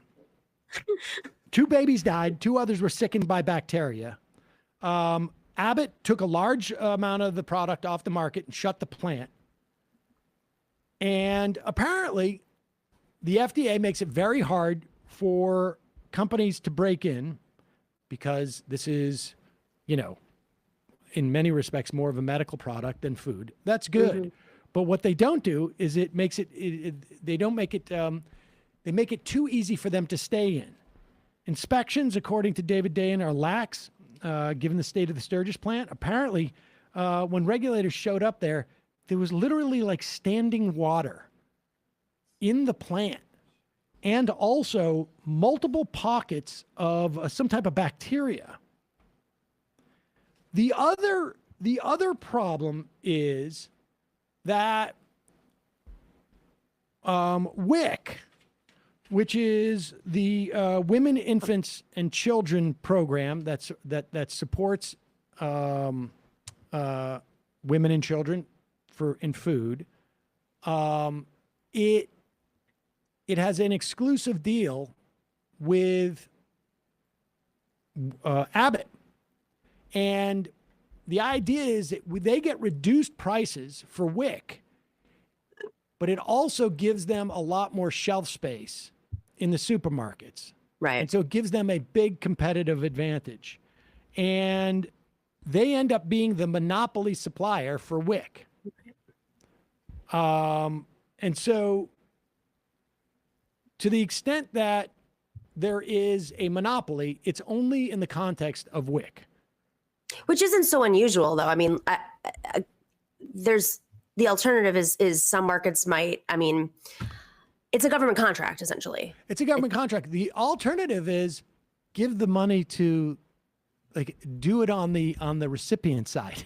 Of course. Rather than say, or make it applicable to all of them. But it's really, you give the money on the recipient side is the way to do it. Right. And so when the Abbott recall happened, the 34 states where Abbott had a near monopoly, because there's only 2 now big manufacturers of it, suffered the most acute shortages. Iowa, Missouri, North Dakota, South Dakota, Tennessee, and Abbott are WIC states. In March, the USDA, because they deal with all the food stamps and those programs, tore down the monopoly, allowing WIC parents to be rebated for non-contract products. So you could also access different size of products too, which is a much better way of doing it, although it adds, again, more administration. But there's still a shortage. There's still a shortage because Abbott has not come back online. I had a breakfast just now, right before I came here, and the guy who was serving us who owned the restaurant was on the phone with his wife, and his wife's in tears because they couldn't get baby formula. And I saw this trick. I'm not sure if it works, but I guess if you go on Amazon and click Canada instead of the US, you can still, this is a US shortage, partly because of this contract. So I guess you can order from Canada and it'll ship if they still have availability in Canada now because extra pressure. Yep. But it's also a logistics issue because apparently, according to the FDA, there were more sales in April than there was pre the recall. of Similac. But the problem is it's not distributed across the country, these sales, because again, it is, there are these two companies that basically, dominate the area, and Abbott had basically control over, certain parts of the country. So, and apparently, according to Day, and maybe we'll get somebody on to go through this too, because the WIC monopoly ends up costing middle-class parents more. And so we create these mechanisms because we're so afraid of just providing support for people. And we create these mechanisms that are ostensibly to inhibit, giving money to people who don't deserve it. But all it does is it ends up hurting them and other people. Mm-hmm. And having fair wages and not forcing people to have babies. Let's also start with that. It's not just that we don't have the ability to help those in need. We don't provide the infrastructure so that people are not in need. Yes, but we could also just say, like, okay, we could just provide them money instead of having a program that is designed to make sure that they spend it in a very, very specific way. The idea that, like, well, you're gonna have poor people out there, they're gonna buy TV sets and they're not gonna buy food for their kids. That's not gonna happen. I'm sure it's gonna happen in one case, but it happens regardless of whether they're on a program or not. I don't think any mother is going to buy a TV. I would say 0 cases. 100%. I can't imagine any mother But putting they that use money. that justification to get rid of redundancy and to ration these kinds of necessary products to keep corporations happy. And then it's like, we pretend like there's some sort of it's also because they're afraid that's happening. They're also afraid to do it politically. Yeah. Because they're going to get criticized for helping too many people or something. But look, chickens come home to roost in those instances. It always bites Democrats when they half step or quarter step or eighth step like this, because they're already running on this. We just showed I don't think it's going to last that long. Who knows how effective it is? But Elise Stefanik was already, blaming the Biden administration for it. So. And the pedos, to be fair. Yeah. Well, they're the one pedo, obviously. And think about if you live in a food desert on top of this, so you can't get access to it. You're trying to find it.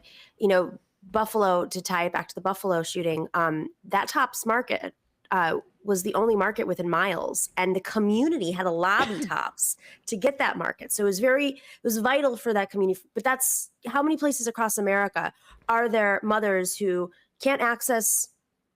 They don't have access to this. They go to the store, they're out at they have to get on a bus for 2 hours to get to another supermarket to see if maybe there's formula there. Mm-hmm. I mean, you have to think about, like, every step of the way you're punishing people for something that is essentially, a government handout, let's be real, to this company so that they can dominate the space and they can't even take care of their facilities.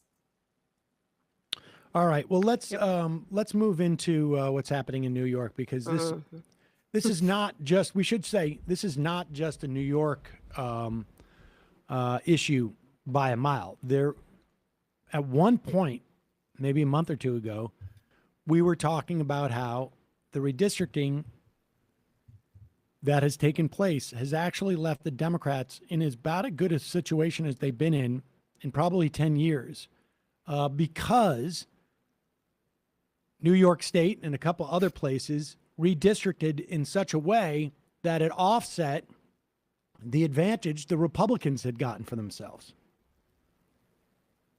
But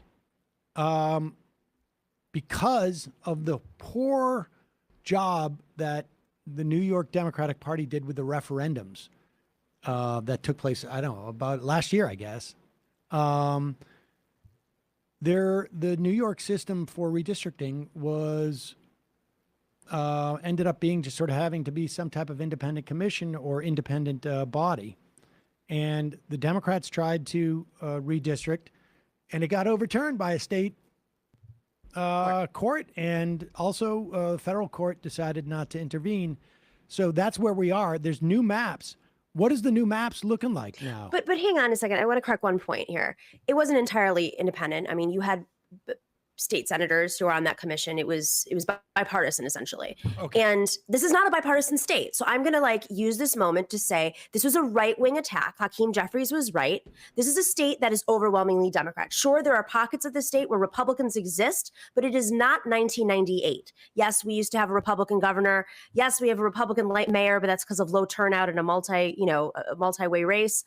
The truth is, this country, if you're going to have proportional representation, this state, New York State, is overwhelmingly Democratic. So no matter what way they design those maps, they were going to be Democratic if they were going to be reflective of the population, right? Let me ask so you have, this. yeah. Like, do they have a standard, or is there a statutory obligation to say the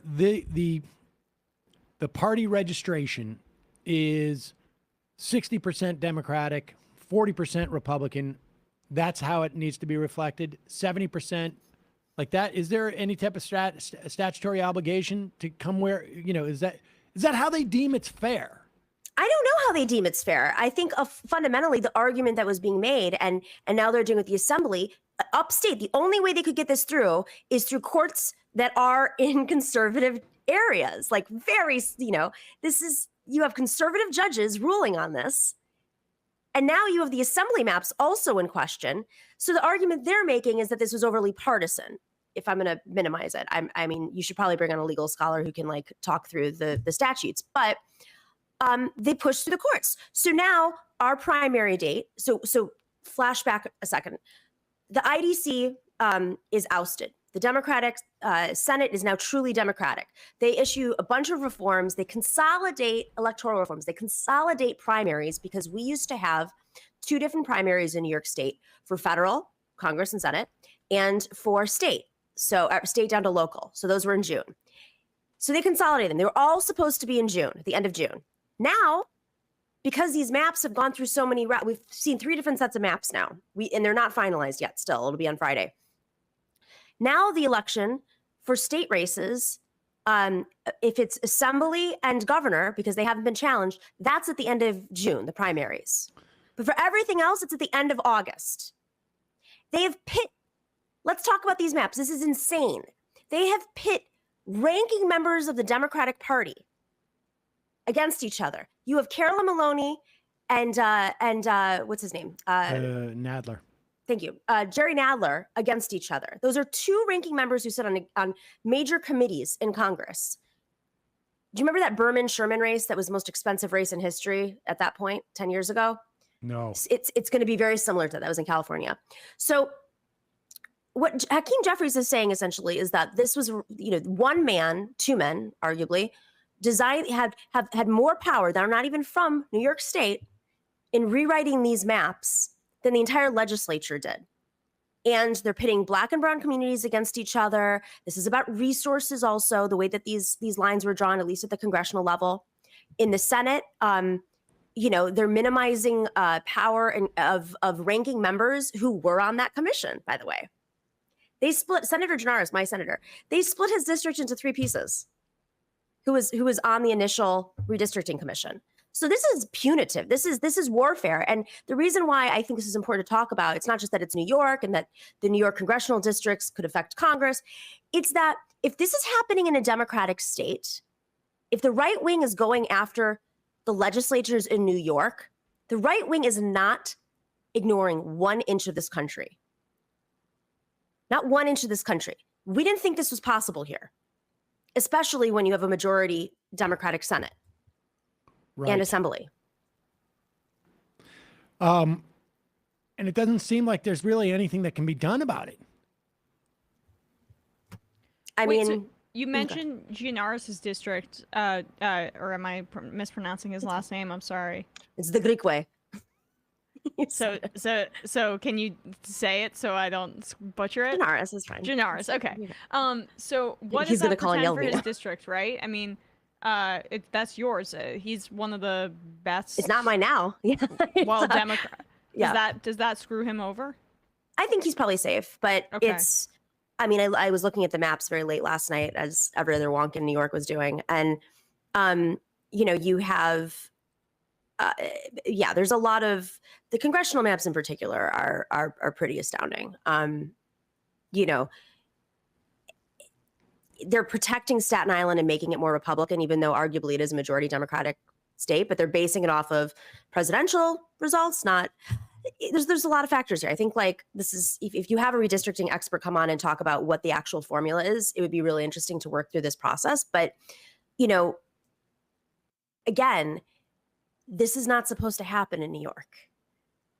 The Koch brothers are not supposed to have this power in New York State. There are very few places in this country right now where you can pass anything.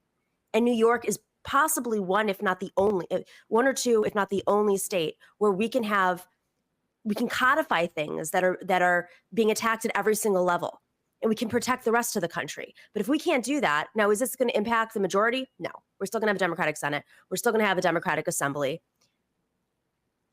So what's the point?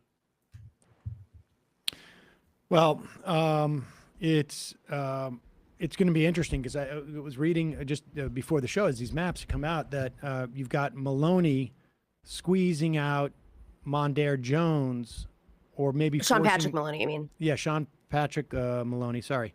D-Triple-C head. Squeezing out Mondaire Jones and sort of pushing Jones into Bowman's district. I mean, because at this point, like, remember, they live in the same place they've always been living in. It's just that the lines of their district are different. Now, I don't know, like, he would does Mondaire Jones, like, I mean, I don't understand how that you can only live in one district at any given time, but I guess, you have the ability to move. I mean, in New York City, I don't know, I've had over the course of the 25 years, 30 years I've lived here, I've probably had half a dozen more apartments. I mean, that you also don't have to live in the district for congressional. You don't have to. So, and in a redistricting year, if I'm correct, at the state level, you don't have to live in the district because of redistricting. I think you have to live in the county. I hope I'm not wrong on that. Interesting. Mm-hmm. Also, think about this, the money. So, there are people running for Congress who now don't have a shot at all. They've raised hundreds of thousands, maybe even millions of dollars. If you're running for Senate, we might be pitted against your ally now, your friend, somebody who endorsed you. All these endorsements mean nothing. Yes, state Senate. All of these endorsements might not mean much anymore because suddenly, like, say you're Senator XYZ and your two friends are running against each other, you got to retract your endorsement. That same thing goes for organizations who could, support on the ground assistance, manpower. People aren't going to be giving the same way anymore because, in the Carol Maloney race against Jerry Nadler, like, that's going to be crazy. Yeah. Wow. I mean, that's a cluster F. Yeah, two committee chairmen against each other. Yeah. Who would we rather have? Carolyn. Nadler, for sure. What? I like Nadler more, honestly. Maloney's kind of an anti-vaxxer. She said like vaccines has caused autism before in the press. She said that like 10 years ago. I hear you, but at least that's like my one thing. Supporting the Equal Rights Act. She's a major champion for women, and Nadler has a lot of other issues. No, that's fair. No, I see what you mean for sure. Let's have a debate. Let's do it. Yeah, debate me. Honestly, debate me. Yeah. But my congresswoman is AOC now, so I'm excited. That's awesome. There you go. Ending on a high note. Where can we see these maps online? I'm trying to find DavesRedistricting.com. Who is Dave? I don't know, but thank you, Dave. Thank you, Dave. Dave's Redistricting. .com, I believe. Dave is so famous now. Who is Dave? Someone, please tweet me. Who is Dave? It's Dave's with an S. Oh, it's Dave Wasserman. Is it Wasserman? I think it's Wasserman's site. At Redistrict. It's .org. Yeah. It's .org. Sorry, guys. I'm pretty sure it's Wasserman. I was not prepared for this quiz. All right. Well, that's pretty nuts. It makes Elliot Spitzer, the fall of it, it's just so cute. It's so quaint. This last year in New York. Oh, right. I know. Remember those days we were like, and then everybody was going to jail. Yeah, those were the cute days. Okay. Well, all right. I'm we'll looking to keep see that if and anything bookmark else. that. All right, let's read some IMs here. Clown Shoe Mike, regarding Binder's appearance on Pool's show. Oh, wait, do we have that video? I just sent you that link. Yeah, Matt Binder debated Tim Pool yesterday. All right, let me read this. And you got that link, right? I sent it to you. Yeah. I think from Reddit or something. Matt sent it. All right. Regarding Binder's appearance on Pool's show, am I supposed to believe Pool has some moral reasoning for avoiding you now because of the Crowder-Ethan thing? For Crowder, the guy once crashed Jenks South by Southwest for him, dressed as him and mocking his weight. No, he's using that Ethan event as a cowardly excuse why he won't invite you on again. Yeah. Also, today is my birthday. Can I get a shofar? Yes, you can. So apparently, I haven't seen this. Matt said that at one point, it was a 3-hour interview. Matt said at one point, Pool said, you come back with a guest. And Matt said, well, maybe I'll bring back Sam Seder. And apparently, Tim Pool was so offended that I showed up in that Steven Crowder debate that he won't have me back on. Now, let's be clear. Tim Pool asked me to do his show. This was pre-vaccines. I know that. I don't know when it was. Maybe it was like summer 2021 or something. And he said, the COVID's over. He asked me to come on his show, and I'm like, sure, I'll do it. And I went into his DMs.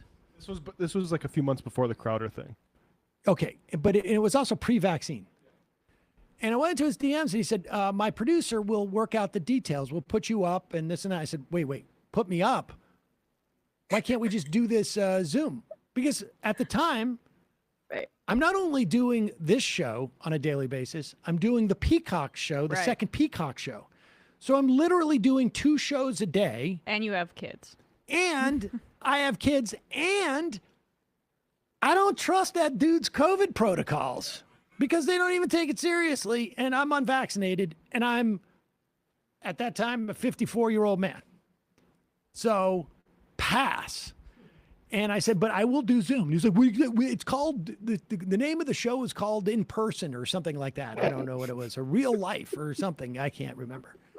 And so he goes on Twitter and says, I backed out. I lied publicly. I said I would do it, and then I said I wouldn't. I said, this is all taking place in the context of 5 or 10 minutes where, just back and forth, or maybe, I don't know, a couple hours. I can't even remember. And so he was pissed about that. And then he said it was a function of, he spent 22 minutes on it on his channel. When defending Steven Crowder. Oh yeah, that was back at that time. June of last year. Well, after you confronted Crowder, he was he had Crowder's back. And let's be clear, He was the decorum police. I was invited by Ethan onto that show. And watch him. He's really mad at you. I think he calls you a coward in this clip. And Ethan invited me on.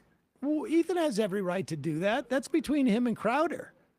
I'm not. I mean, I didn't owe anything to Steven Crowder to not go on his the thing. Ethan's whole point was like, this guy who has a lot of people like, including Sam, are requesting for a debate, jumps immediately onto challenge me to a debate, clearly because I have a giant YouTube channel. And Ethan said, well, why don't I you instead invite somebody who knows what he's talking about? So, but here is, all right, let's just play this little clip. I guess somebody found, okay. Oh, he yeah, said here that it he is. couldn't do it because he hosts his own show. He did mention COVID, to be fair. But then he turns it into this tweet where he's coming after me, implying we were unsafe when we followed every COVID guideline. We have hand sanitizer everywhere, and we were allowed to do the show as per normal guidelines. All right, pause the room it, is pause extreme. it. Just to be clear, the guy is putting up my tweet says, presumably, and go into an enclosed, presumably airtight studio with maskless folks talking for several hours during a second wave of the pandemic. Now, at this point, he's down in D.C. In New York, we were having a second wave. This is 2020. So this was, yes, pre-vaccine, like the summer of 2020. Yeah. And he's like, second wave, what are you talking about? We've had 700,000 deaths since I think he wrote the book. And later, Tim Pool got COVID, so. per normal guidelines. The room is extremely well ventilated. You can probably hear the fans. But Sam thought it would be good to lie, to make things up, because he never wanted to come here in the first place. And even after he knew it was in studio and the 13th is open and we will pay for everything and he agreed to do it, it was all just a big con. Sam Seder is a lying coward. And that's why people like Steven Crowder should not debate him. And that's why Steven was right for cutting him off and saying no. And Ethan Klein is damaging everything, making it all worse. Because his interest is personal gain for his pop culture crap. What is damaging everything? He doesn't know what he's talking. You're ruining everything. You're damaging everything. What does that even mean? Society. Wait a second. Where's my DM from Tim? Can he erase it on my thing? Maybe he blocked you and then those go away. No. Unless he shuts down his account. Oh, wait. Here it is. Wait. Oh, my God. How do I... Show the DMs. You'd have to screenshot them, Sam, I imagine, if you wanted to. I'm trying to find... Try to send him a DM and then the conversation will come up at TimCast. Yeah. Okay, Tim Cast. Oh my God. This is please show him him how to do here this. It is. Okay, here it is. Okay.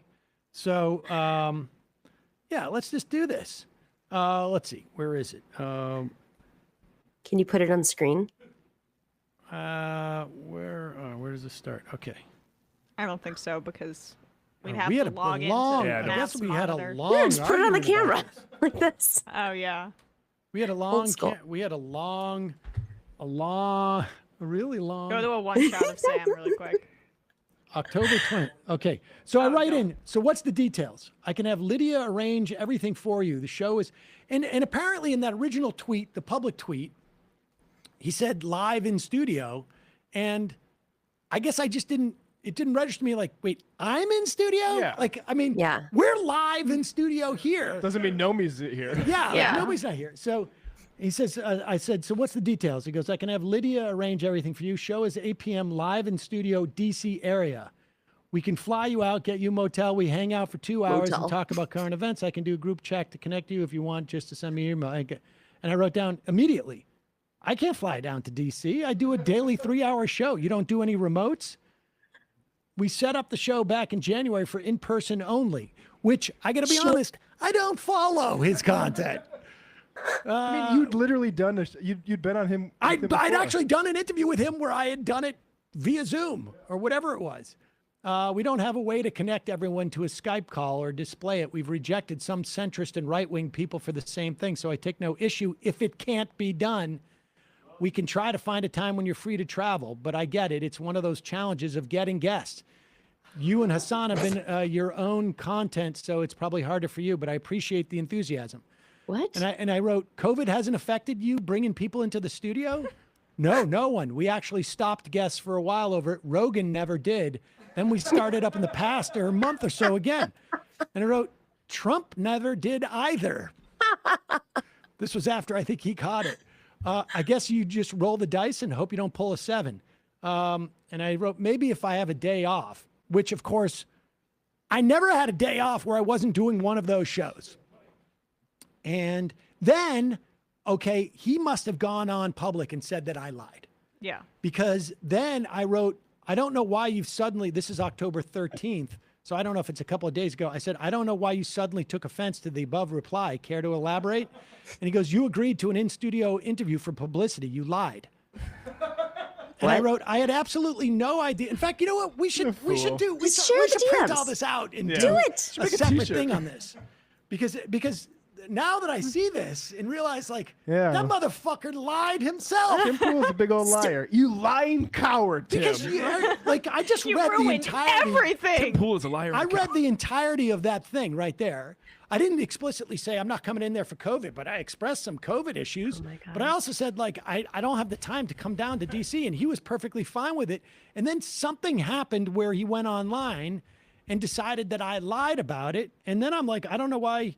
And I just said, I had absolutely no idea you only did in-studio interviews and had no idea you weren't in New Jersey anymore, which is where I also thought he lived. And what date was that? Oh, really? Okay, so October 13th was when I said, what got you so upset? Yeah, it was October 10th that we had that original exchange. Yeah. So something happened in between there where he felt like he needed to make some type of story up as to how I was, and I imagine it has to do with that, blacklist or whatever he claims that I'm on. I don't give a shit about those people. On a blacklist? The Joe Rogan blacklist? Yes, whatever. Who cares? I mean, I couldn't, other than the opportunity to humiliate him or have him humiliate me, which, some people get off on that. I get on. That would be fun. Right. To have Tim Pool, just, who knows? But these guys, you're chasing my clout. I got news for you. There's very, very few people who watch their shows who would have even remotely any interest in what I'm talking about. As soon as I start saying, you should get vaccinated or you should wear a mask in certain situations at this point, oh, no way. I mean, it's just the case. We have data. I know who I share. The top 10 shows I share, and it's nowhere even remotely close to Tim Pool or Joe Rogan or, Jimmy Dore, whoever. It doesn't matter. It doesn't matter. They're just afraid because they are nervous about having the frailty of the positions they hold challenged. And the funny part is that I could go on there and show that Tim Pool doesn't know crap, and it wouldn't jar 95% of his audience. But it's they are insecure personally. Tim is deeply, deeply, deeply insecure about what what his knowledge is, and he knows it. And he does not want to bring somebody in there who he's afraid is going to expose it, because he knows, and Rogan knows this too. If I go on that show, it's going to be the last time I go on that show. They know I don't give a shit enough about getting invited back that they know if they invite me on, I'm not going to pull back at one point because they're getting upset. That's why. It's not that I'm like some genius debater. It is because they know that I don't care about a second appearance on their show. And I don't. And that's why. That's why Tim is making up all this Or it's the Avengers.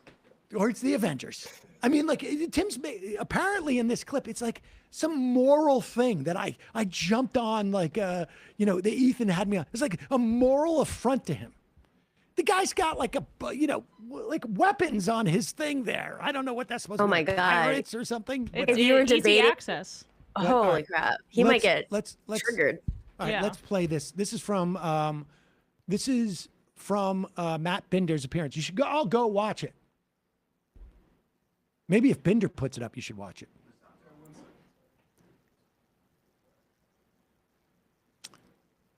I'm going to do this. I'm going to be a little bit condescending, and I'm going to point out why it's so difficult to do these shows. Seamus shows data, at least from 1988. It happened. We have edge cases that are clearly citable. We have the legal definition of abortion. We have a clear moral difference. But I'll give you an example of where I think the problem lies, and I'm going to throw it back to explain the Thanos moment with Sam Seder. Sam doesn't know what deontology or utilitarianism is. Pause it for a second. I think I do know what deontology and utilitarianism is. And deontology, as far as I'm concerned, is just basically like religion. There's a right and a wrong. And it doesn't matter what the context is. This is the way that you need to operate in politics, which I think is the stupidest, most 16-year-old, I just read Ayn Rand, and I'm kidding myself, thing that you could believe in is relevant for politics. And same analysis can be applied to utilitarianism. And utilitarianism, well, utilitarianism is like what ends up working best for the largest amount of people. And I think to a certain extent, that is a relatively decent way of expressing my politics. I mean, Yeah, but again, it's just like it's childish. Like it's a childish way to talk about politics. Right. But that's who he's speaking to. He's trying to. That's he's trying to trap them. And if you get there, moved up one step from Marvel movies to these fancy terms. Right, exactly. And it is a way to make it seem like I've actually put a lot of thought into this, as opposed to the idea of like, I'm going to determine what my opinion is on how government actions or lack of actions implicate the lives of human beings. But before I get there, I'm going to mediate that perspective on this philosophy that I read about. Yeah, for like 5 minutes. You know what that's called? Religion. That's religion. It's just a different name. And I referenced deontological thinking versus utilitarianism. He said, I don't understand what that is. How do you explain to someone who doesn't understand these concepts what they are? How would you propose I explain deontology or utilitarianism? I think I just did. I don't know if I said I don't know what that is, but whatever. Maybe I did. I think you were uninterested at that point. Because I just honestly it is as far as I'm concerned, and when we talk about politics, to bring up like these terms of these philosophical terms as a way of like, this is where my politics come from. Yeah. What? Yeah, if discovering the term deontological made you change your mind on Medicare for all, for instance. Well, I have to the idea that you're going to be locked in to a right or wrong principle, that is religion. Yeah, it's removing all context and that's the only playing field in which someone like Tim Pool's comfortable debating on. But he needed to explain it to me in a way that I would understand, which was Marvel movies. And of course, my son at that point was too young. He wasn't quite 7 at that point, so we hadn't watched any Marvel movies. But we have now. We've watched them all because he's 9 now. I don't know. What if I use something that is common to most people, like a movie? I mean, if you want to do that, sure. Maybe if I'm dealing with someone who doesn't know philosophy, I'm not saying they have to know that. This is the thing. I understand on your show and you like to have the discussion, but I don't deal in the philosophical. I just don't. I deal with actual policy and what's actually going on and what happens to people in real life. What do you think I mean by philosophical? It's nice that just opining about hypotheticals. You do that all the time. That's not what I'm talking about. Okay, then what? Well, this is another really great point. Sure. I think that you and Sam lack the perspicacity to understand the substance of them. So, in the context of Sam Seder, I made a reference to. I'm going to look that up. Hold on. Deontology. Perspicacity. he has a thesaurus in front of him, guys. Perspicacious, perspicacity. Word of the day. Always perception. It's it comes from the word perception. I've always thought that Sam and Bender lacked the perspicacity. Yeah, they have a perspicacity deficiency. Yeah. I think it's about perspiring. It's hereditary. It's very simple. The quality of having ready insight into things. Okay. So I probably do have the perspicacity, but I probably don't refer to it that way. Well, I think he's saying you lack perspicacity, but I guess we'll find out here. Well, no, he does say I lack it, but I would argue that I do have it. But go ahead. You and Sam lack the perspicacity to understand the context of the arguments and the substance of them. Yeah. So in the context of Sam Seder, I made a reference to deontology, that a moral act against a single individual cannot be, an immoral act against a single individual shall not be taken, versus utilitarianism, which is more the argument that the needs of the many outweigh the needs of the few, which is also a pop culture reference. The idea being that we tend to see villainous people as those who are willing to sacrifice people for the sake of other people. We tend to see heroes as those who are willing to save the individual. He's proving Bender's point. Sam didn't know what those words meant. Sure. But they're hugely important to our policy in this country. The trolley problem, as it were, is a question about whether you're willing to kill a person to save 5 people. These are questions of deontology versus utilitarianism. Sam doesn't know those words, and I'm not saying it to be mean to him. It's not. Not everybody knows philosophy, but if I'm trying to convey ideas, the only thing I can do is try to find common ground between us.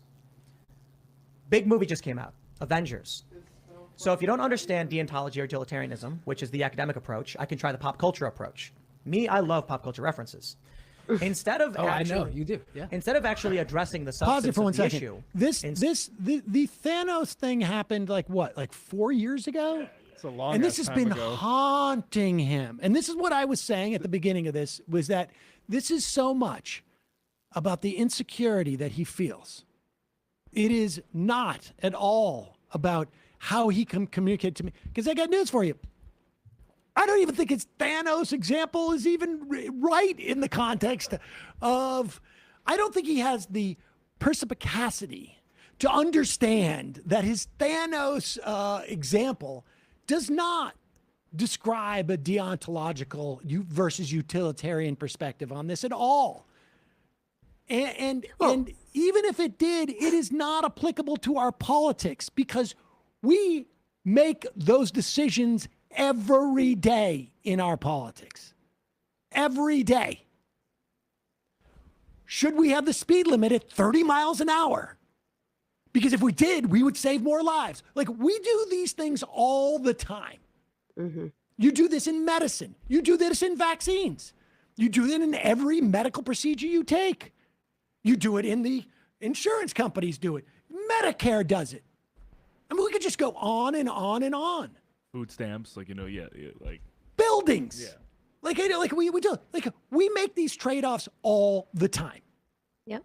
And the difference is that when Thanos did it, it was just because it was in Thanos' head and he was going around doing it. But if, as a society, we had mechanisms to determine, like, there is a meteor coming and hitting, New York City, or there's a nuclear weapon that's coming. Mm-hmm. We need to, salvage some people. We may not be able to tell people. People are going to be going, climbing over each other. I mean, all of these possible scenarios are there, but he's just so caught up and so wants to talk theoretically and hypothetical about politics. He has to. Because he has to. Yeah, he has to. That's the only way that you can hide the ball. Hide the ball, or exactly. Go on that. I just have to make a point about Tim trying to portray himself as some beleaguered school teacher here. Right. As if he was trying to just talk about deontology and utilitarianism, and then just had to, because Sam was the audience, had to go to Avengers. I'm looking at an article from 2018, The Irresponsible Moral Dilemma at the Heart of Avengers Infinity War. This is from Vox, and it is exactly his argument. So he literally just read a Vox piece that used it, and I like him acting like I guess I'll go to pop culture. That's the first place you heard of these concepts too, Tim. Exactly. But also the trolley problem is like literally a hypothetical. Yeah, well, they're all hypotheticals. He gets so mad. He's like, I'm not doing that. The trolley problem is it's a vacuum. If it's not a hypothetical, context. it's a fucking cartoon Avengers superhero movie. I mean, like, there's no practical application of what he's talking about because, like, on that playing field, I have ultimate faith in what Sam or myself or Binder to actually make those arguments. That's why he's trying to engage with Binder on that plane, because that's the only way that he can, like, throw you off with But he should have me back on, because he could so easily manhandle me intellectually. Oh yeah, you're right. That it would be the proper punishment for me to put me in my place in this way. Continue. Instead, Sam and many others just mocked the idea that I had to dumb down the concepts for him because he didn't get it. You see, this is a problem.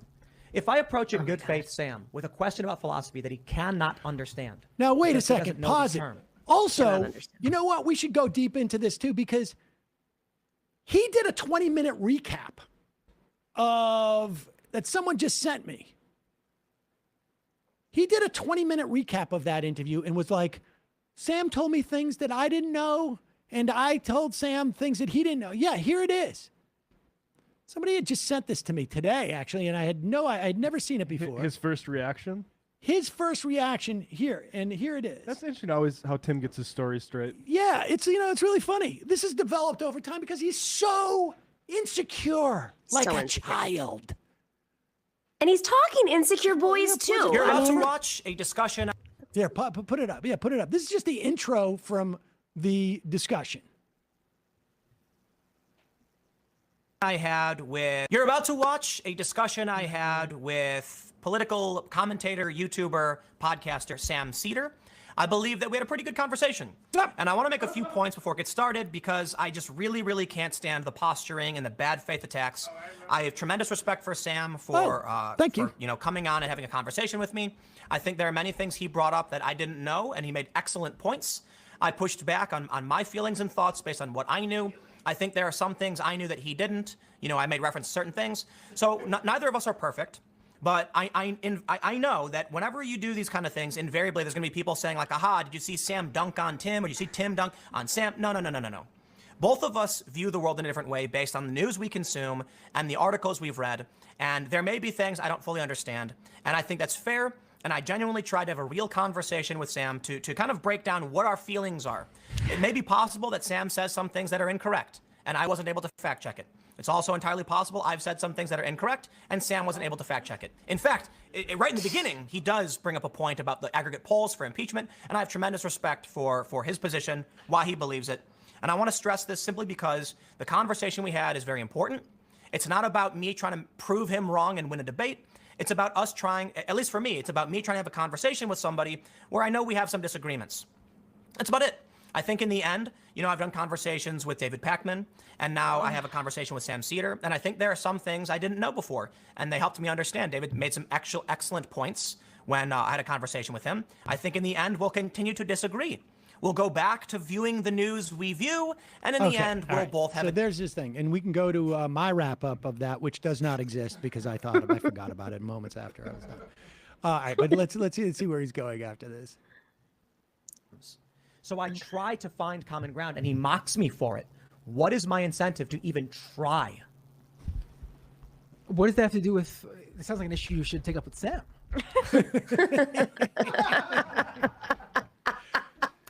Now, right after the thing, when he's doing his recap, I'm not mocking him. I didn't mock it. I just didn't care. I didn't care about his Thanos thing. Same thing Binder tried to make, which is like, we're not talking about all this sort of like navel gazing, castles in the sky bullshit. You are about the trolley problem that seems to be explanatory of all of politics. If we're talking about politics, this is not about like what I know or you know.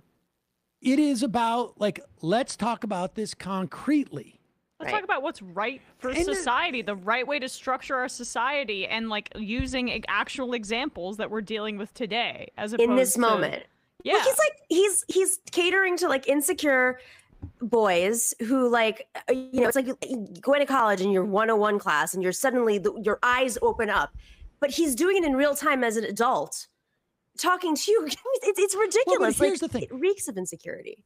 But he knows, and Crowder knows. Look, if they were really concerned about the issues, it wouldn't matter. It wouldn't matter that, I'm only going to debate Ethan because he's the only one who can talk about these issues. Or I'm only going to debate this person because they're the only one to talk about the issues. Their whole marketing is that we just care about the issues. They don't talk just care about issues, ideas. Though. Well, if that's the case, then who cares who you're debating about it? Who cares about my process insofar as like I'm willing to jump on somebody else's Zoom thing? Who cares? Yeah. Who cares? Make it about the video. You want to fact check me as I go through it? By all means, have your producer do it every time I come up with something and I am you. I don't care. But it really is ultimately about them being cowardly. And not both inside themselves, because they have never really been subjected to an actual debate about these things, and also in their positions. They don't want to lose their audience to you. If their ecosystem is disrupted, then the brainwashing stops. Yes, they open up their philosophy book, they pick a topic every day, they teach their little students, and then they don't put any context around it because they're little privileged boys who don't need to think about the consequences of these ideas. And the bottom line is they're not going to lose their audience to me. Like, there is no scenario. No, there is no scenario where I go on these shows and like all of a sudden like 1 million people left Crowder or Tim. No, they've got a lot of people in there who are loyal to them. there are maybe some marginal cases, and it might cause their audience to ask Tim Pool, like, hey, wait about this. It might make them think a little bit more critically about what they're being heard, what they're hearing. But they're not going to lose. He's still going to be able to make his millions of dollars a year. And that's the thing. But he doesn't want to look bad, Sam. It's also it shows his insecurity. So it's not just that you might steal his audience, you're exposing that he's not as strong, and then that's a weakness, and his audience sees the weakness, and little by little, you're chipping away at his money. Well, that's why when I started doing this, I made sure that I was coming off as full soy boy, so that I would never have to live up to that impossible standard of being completely bulletproof. That's why. That's the value of starting off like that, as someone who's weak. Travis from Pittsburgh just voted for John Fetterman. Everyone else who's in Pennsylvania should do the same. Solution to the trolley problem is to have brakes. Tanner from Alabama. Hello, Sam. My fiance and I are huge fans of the show. Wish we could have made it to the big live show. Hope you all had fun. It was our anniversary. Would you please consider giving us a shofar for 15 years? Yes, happy anniversary.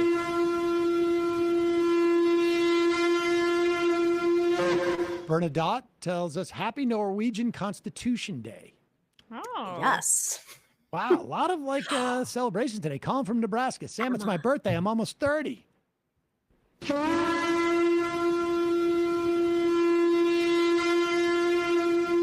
What should I do health-wise in terms of checkups, and what can you warn me about? I hear my back is about to go to shit. Well, I'll tell you something. You're still at 30. You're really not in like colonoscopy time or any of that stuff. Just don't smoke and eat well.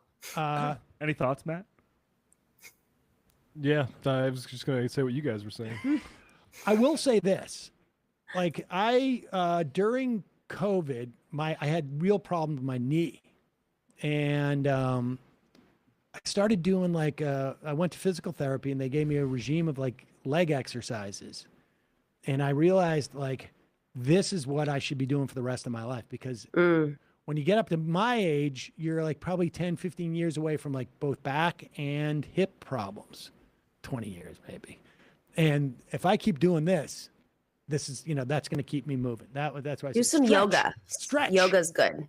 Stretch. Yes. And don't overdo it. I guess I really destroyed my back when I was 35, but that was from doing Muay Thai boxing. Don't do that. Start the Botox early. Colin from Nebraska.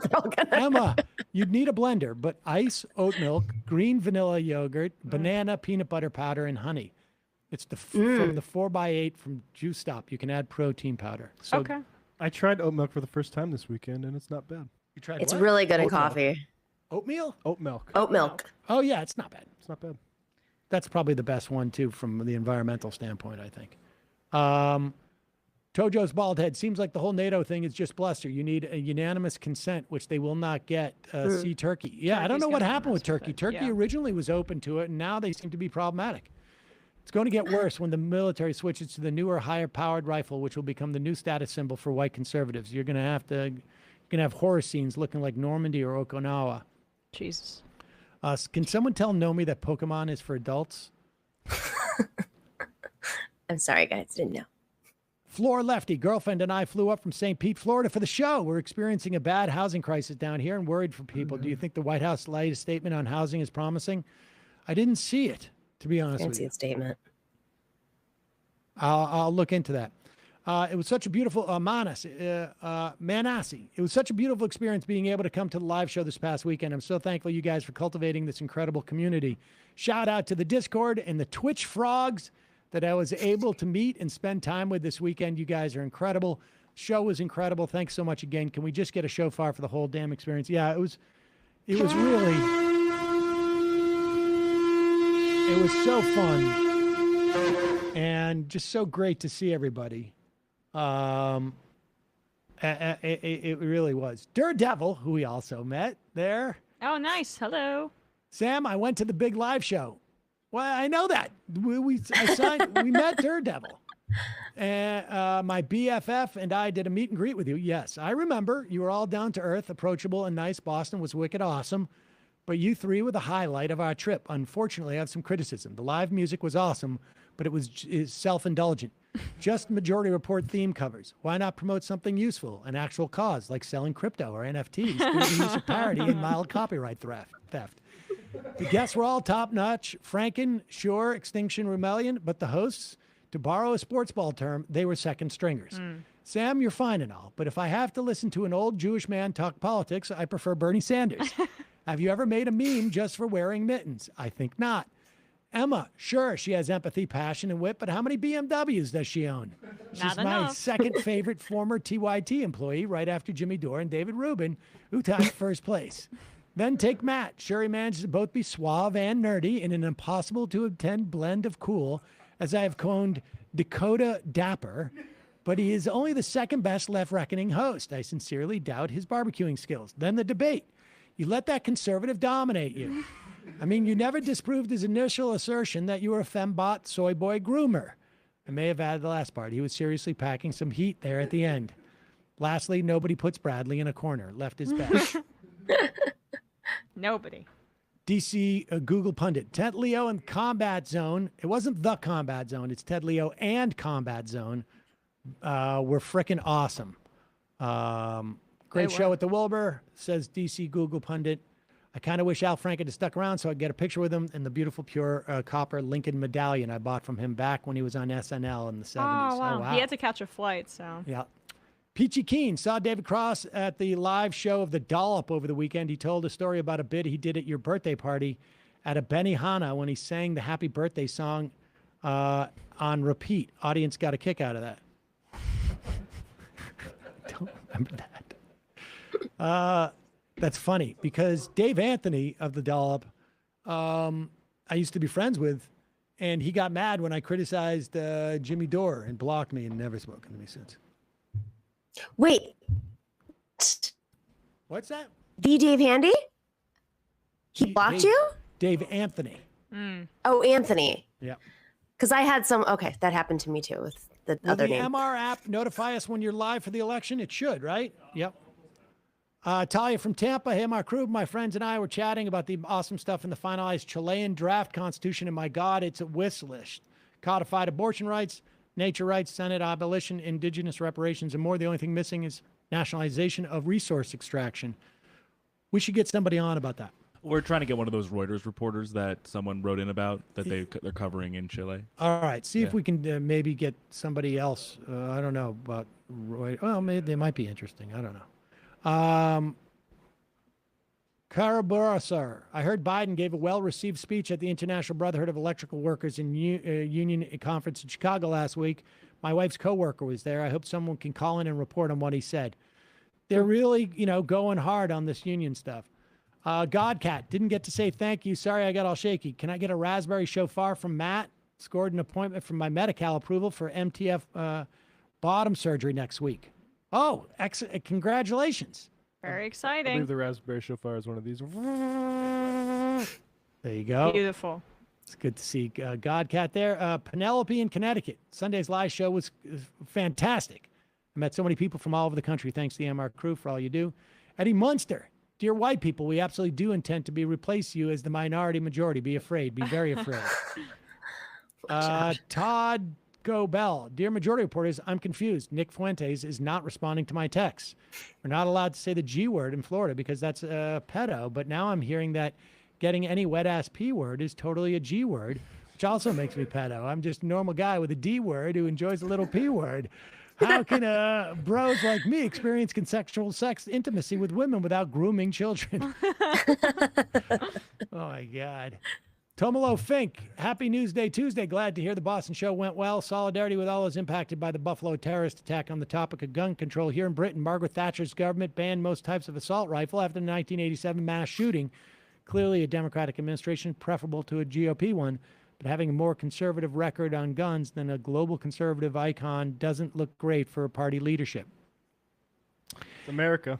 Unfortunately, the Supreme Court has made it, has really greatly limited what the Democrats can do short of, I don't know, a constitutional amendment or getting rid of this court. Right, but like the fundamental starting place, like America, a place like sort of conquered and settled using the firearm, and the UK, which is not that. Right. Yeah. Retcon live show was great. Just wanted to say you've cultivated a wonderful audience, and it was awesome to meet everyone, see everybody in the Discord. Also, that Michael segment at the end brought back a lot of moments of the show I had forgotten about. Love you all. England, I mean, not the UK. I don't mean to over. There you go. Okay. Wait, what'd you There's say? some force behind the formation of the UK. I don't want anybody to get on me about that. Okay. We played something that DJ Danarchy did for a Michael memorial, and maybe at one point we'll release it. But it's nice to do it at the live shows. I think is actually sort of because all this footage is out there, but the live show, it's nice to have everybody there. It really is special. Iadaz, hi all, met you at the show in Boston afterwards. You signed my butterfly Walmart hat, and my BF called your voice melodic, Sam. Just wanted to let you all know that COVID cases are in the way on the rise in public school I teach in Philly. Just in the last week, I've received roughly 15 of those fun, someone in your building just tested positive for COVID emails. Yeah, we're getting a lot of those in New York. All right, I'll read you this IM I got.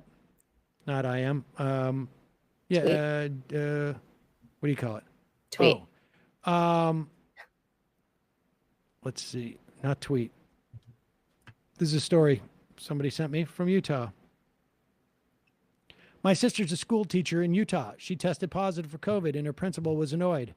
I didn't know people were still testing for that. Jeez. Okay. 10 more of these. I know John from San Antonio is going to call in. John, call in tonight, actually. Maybe we'll start around 6:40. And maybe John will give us the notes good idea. first. That'll be a good way to do it. All right. 3 more. Sean from Maryland. If you, let's see. Joe Rogan, again, displaying how much of an idiot. He claims this tyrannical law exists in Australia and then immediately finds out he was following a fake story. His guest says, Yes. even if it's fake, that's the warning. Like, what? Yeah, we'll play We'll do that clip. tomorrow? Yeah. It's trending right now. Snakebite Blues. Why, do we have it? Yeah. Well, Let's do it. I really think we should. Let's do because We got to be timely with this stuff. All right, let's play this. Okay, so who's the guest here? Now, to be fair, you know. It's clip 12, Sam. Oh, it is? Okay. Yeah, sorry. the guest is Brian, who goes by Brian Sharp. He's apparently a public speaker who goes by Hotep Jesus, is his nickname. Okay. Yeah. And we should say that, like, look, I think to a large extent, you know, Rogan has backed off all of the COVID misinformation that he was putting out. Well, Maybe. a little I bit. feel like we would have seen it. But Because all of these right-wing influencer types are suddenly no longer talking about ivermectin anymore, even though it was supposed to be God's gift to humanity, but whatever. Yeah, it's odd. It's I wonder odd. what happened. That maybe it was the multiple studies. But They had to use it. And look, this, I mean, this is not as dangerous as giving misinformation about COVID, but it is just building this right-wing narrative that we're living in an authoritarian world and naming what is authoritarian things that are not authoritarian. And in fact, I'll make don't a exist. case that it is pretty dangerous once we watch the clip, All right. but You know, I want to find out what this is, but I read something briefly and I didn't get into the article. But they were saying that they Shocker. were trying to pass a bill that would outlaw you growing your own food in Australia. Oh my God. Did you read that? No. It was a part of Australia. I think it was New South Wales. Someone was trying to pass a law that won't allow you to grow your own food. And they were saying, well, you could grow your own food, and what if the disease is from your food? It infects the population, kills us all. Oh, we can't have that. Oh, they pulled that card. I want to know what their justification was, but I'm pretty sure it had to do with like agricultural contamination or, you know, like I mean, you could justify it if you're a real piece of shit. You could say, well, you know, most pandemics have come from agriculture, animal agriculture. We can't have unchecked pig ownership. That's not fair. We can't if you're growing vegetables. What if your vegetables have ergot in them and diseases? Fucking creeps, man.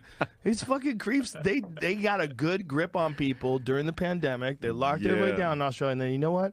We gotta stop these motherfuckers from growing their own food, because that's how you fucking smoke out an anti-vaxxer. Yeah. Make you can't even go to the grocery store anymore, and you can't grow your food. No, dependent. Take that shot, bitch. Did you find anything? You are now dependent upon the state. You know what's amazing? Pause it. Hold on. So I just started to Google this now. Now maybe he recorded this a couple of days ago. When was this live? It was released last Thursday. It was released last Thursday. Okay, so there's now fact checks about this that was out there. But just keep in mind. Well, all right, go ahead. He realizes in real time that they can't find anything. Passes bill. I know what to look for. Nothing's coming up. The closest thing I could find was something like this. That's not New what food. No, you it's were not. saying. It's not New Zealand. It's in Australia. I know, but this is close. New Zealand is like right around the corner. Could have. Oh my God, guys! It's got to be a real thing. It seems too good to not be. It's obviously. I typed in outlaw growing food in Australia, and not a single thing comes up. Hold on. Except for that, which was a false thing. Growing your own food.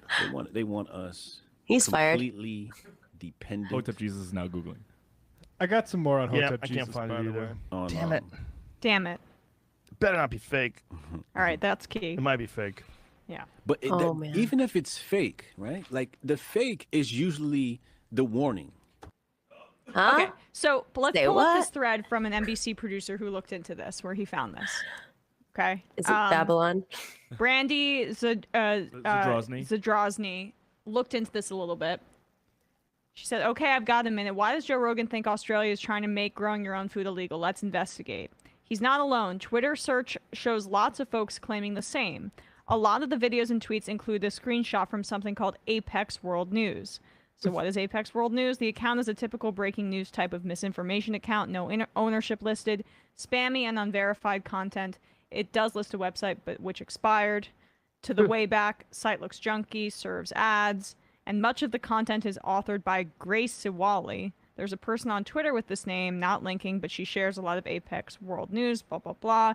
She's deeply religious and a fan of at least one particular preacher. So this is a guy that preaches prosperity gospel. Wow. Long story short, this is just a junk news site that he got this from. It's essentially Facebook memes. They were being shared, everywhere, making the same claim. And why I think this is important is because this is just like downstream from New World Order conspiracy, where they're trying to rope in these wellness people who might be like, I want my food to be as pure as possible. I buy organic, non-GMO, etc. It's all a conspiracy that everything in my food is going to be tainted with pharmaceuticals, with bacteria. That's the same reason why I didn't get the vaccine. That's why he talks about anti-vax stuff there. It's all a globalist conspiracy to control you. And where else did we hear this in the news today? This kind of thinking. The shooter, the mass shooter.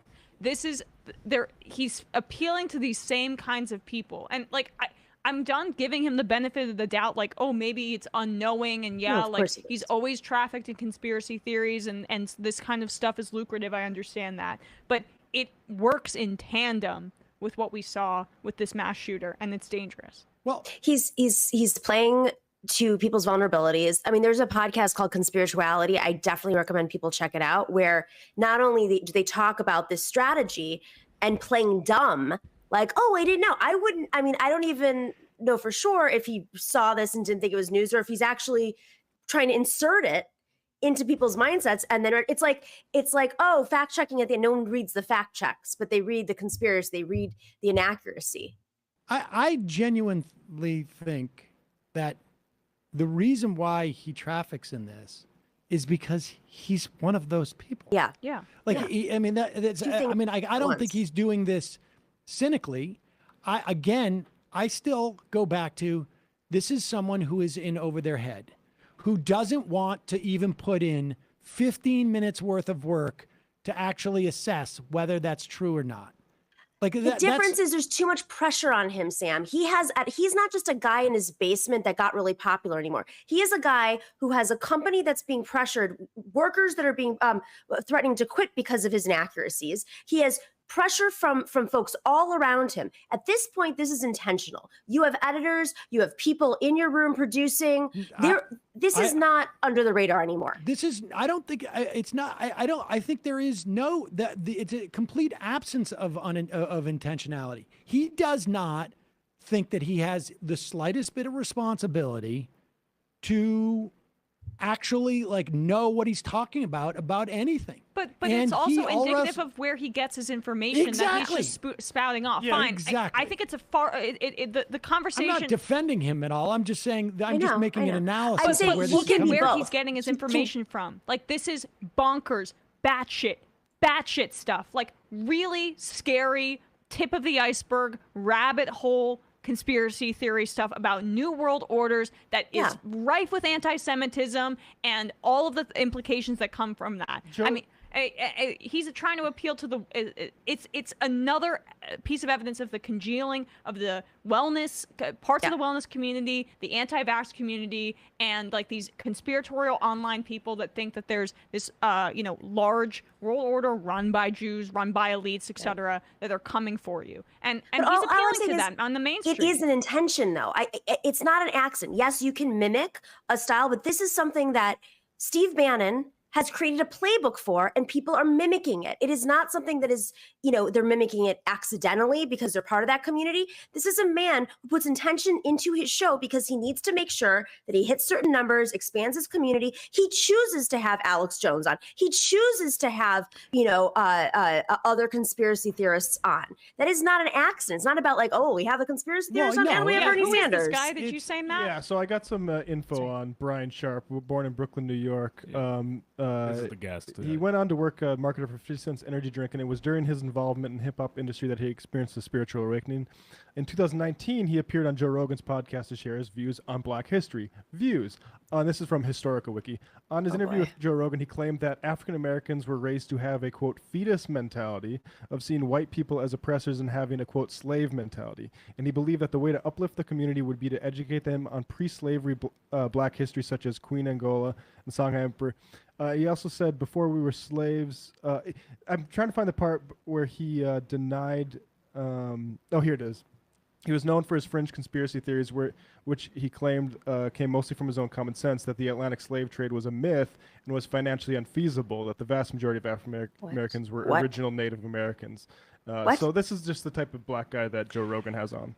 Yeah, and I think, this is why I say he's over his head, because this is the guy, he was doing the exact same show 7-8 years ago. It's just that now it's a problem because he's got such a big audience. Then it was just like he's just getting high. Same. Oh, I'm sure. I mean, as he got bigger, he could have the guest that he always wanted. But this is the guy. This is the guy. 4 years ago that he just reproduced there's a white genocide going on in South Africa. Yeah, I mean, he just this is he's always been doing this. He's a dupe for right-wing propaganda. Without a doubt. It's become more. It's become more funneled and more streamlined now. Well, I mean, it's and more extreme. I think it's just because he's had Douglas Murray on for years. Like he's always been doing. It's just the difference is now he's got millions of followers and it's having and he's a big only impact. having this. I mean, maybe I'm giving it too much credit or whatever. Well, it's not a matter of credit. It's still just as problematic. But it's important to understand, in my estimation, like where it's coming from, and this, because this is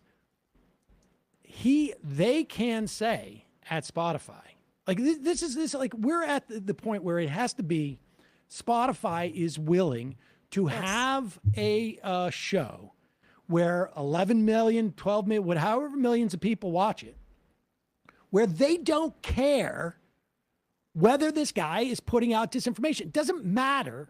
I happen to think that he's just putting out disinformation because he's lazy He doesn't give a shit. He's attracted to his story. He says it. And he's like, oh, it's a mistake. And then, of course, this person says, well, it may actually be fake, but that's also the fact that it could be fake is indicative of where we could be going. Like, this is would be all well and good. Because he said it better not be fake. It better not be. Right, so I'm going to of work course, backwards of from it course. not being fake. But like the guy he's having on there and the conspiracy theory I described at the start of this, they work hand in hand. Yes, they they work do. hand in hand. And this I is don't like, think it's an accident. And you mentioned Steve Bannon. This is exactly the this is very a- online this is what guys that they've he's been trying doing. to target. Yes, Yes. this is it. I'm sorry. He may have started his show 10 years ago when this experiment started. I say experiment, it's a political experiment of Steve Bannon.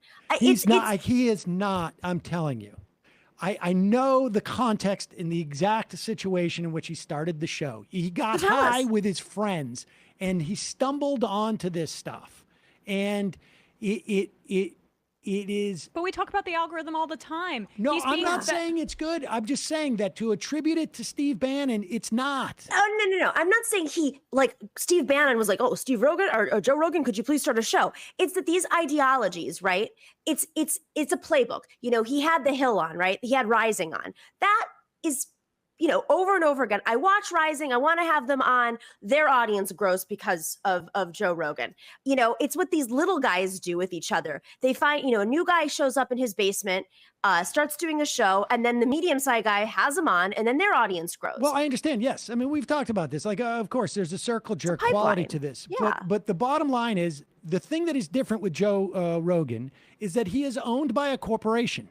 Agreed. And the corporation can be held to account for this Exactly. in a way that a YouTuber cannot. Which we've all talked about. And I guess the question is when and how. Just like News Corp has a duty to oversee what Tucker Carlson is saying, and advertisers should pull out. Don't forget, this is how Bill O'Reilly had to step down. His advertisers pulled out. You know, the same thing with Spotify. Has more vulnerability, it seems to me, because their business isn't exclusively Tucker Carlson, Sean Hannity, and this and that. Their business also includes other people and other things that ostensibly are supposed to be providing some type of like decent information. And they should just say to him, don't go on air with unverified facts. Don't embarrass yourself or whatever. And I actually think that that's why I think that pressuring Spotify to essentially say, you can't go on your show and put out a show that has not been fact checked, and we'll cut it because I don't think he is getting paid to push this stuff. That's I not think what it's we're just saying. I just think that he not does right, it, and Spotify is the one who has the responsibility because he doesn't give a shit. I'm saying that it's a cyclical thing. This is like something that has been tapped into by Bannon types, and now he's recycling the information that he receives, or the misinformation, the garbage, and it's getting increasingly more reactionary right wing. He's going on. We didn't even cover this. You know, it's the Roe v. Wade thing. I saw it in the news, and I need a mental health day. And he said, "Fuck you. Show up at work. Show up at work and work harder. Get the fuck out there." That's him talking about Roe v. Wade here. That's his commentary now, and I think that it's all feeding into it. He's financially incentivized to talk about these things from a right-wing perspective, and it's informing him to become more reactionary, become more right-wing, and it's cyclical. That's what I think. And the more there are people like him in the algorithm, 30 years it is ago, incentivizing and it them. was just as misogynistic. But Sam, that's not the point. The point is, you know, it's not like he changed his views. It's that people like him not only are financially incentivized, but the more there are people like him, the algorithms shift towards those people, and it skews the conversation. And this is something that, I'm sorry, it's not like I'm inventing this concept, or Emma is. There are books about this in Bannon's strategy, specifically geared towards targeting comedians, misogyny, anti-gay, oppression, the spiritual movements that don't identify with the church. I mean, these are all parts of their philosophy because they knew that the old-fashioned right wing did not work anymore, that the country is changing, and they needed to tap into a younger, more libertarian-esque, anti-institutional, less diverse coalition so that they could keep this right-wing power. This is all Gamergate was the first iteration of this. 100%. And I mean, yes, I understand this. But I also think that in terms of like actually fighting it, it is important for us to make a distinction between the different species that inhabit that network, because there are some species that you will not be able to move because they are literally getting paid to do this. There are some species that are, just batshit shit crazy and can't. Rogan is unaligned enough that he will respond to the corporate pressure. That's my point. That's my argument. Is that Spotify is the place here now where it has responsibility on it. And he's not, frankly, I don't think he has an agenda as much as just a certain amount of ignorance and is being over his head. And he just needs to have his corporate overlords say, you can't do that. And it's, free speech. Then he's going to say, that's their whole argument. Well, he can say about free everything. speech all he has. He can have all the free speech he wants if he wants to give up his $100 million. But the other aspect is speech is government paid really for. needs to do something. We're not going to have it at the congressional level, obviously, or maybe we will. Who the hell knows at this point? What can government? I don't think what can government do about that? About what we just saw? Well, there's disinformation is disinformation. I mean, if what you're can government do about that? Well, regulating. Okay, we could. There's so many aspects of this. So we could talk about the algorithm. I know he's not on that. He's on Spotify, but the algorithm is incentivizing this behavior in other places. So number one, the tech companies can be more transparent with their algorithm, which is extremely skewed. Which Kathy Hochul addressed, a couple of days ago after the shooting. I'm in favor of immediately. outlawing such algorithms, frankly, but I'm serious. Such an authoritarian. No, I mean, I think it's like you do it either. from an antitrust perspective. I agree. It's anti-competitive. I agree. Listen, but this is an example that has a deep effect on our discourse, and it has. We've seen it get out of control over the last 10 years. So there you go. Hate speech. If you're citing anything that comes from that, you don't have the right to free speech in this country. As much as we talk about that, we actually don't have that right.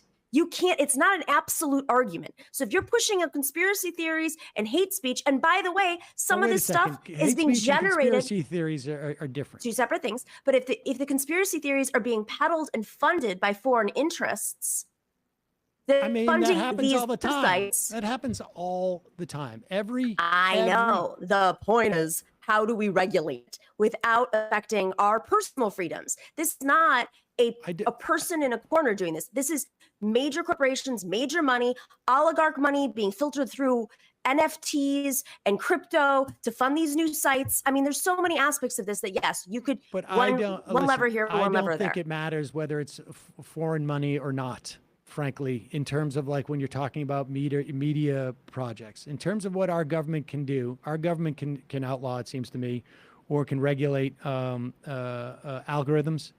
It can regulate, I think, hate speech that is insightful. That because there are already precedents, in terms of like the First Amendment. But conspiracy theories, you can't outlaw conspiracy theories. I'd say outlaw. You can't regulate against them either. In some ways, you can if it's defamatory towards a person. Number one, there's so many conspiracy theories out there. Defamation laws, and I know like Trump wants to make them harder. I mean, make them more like Britain. I'm not sure I'm in favor of that either, frankly.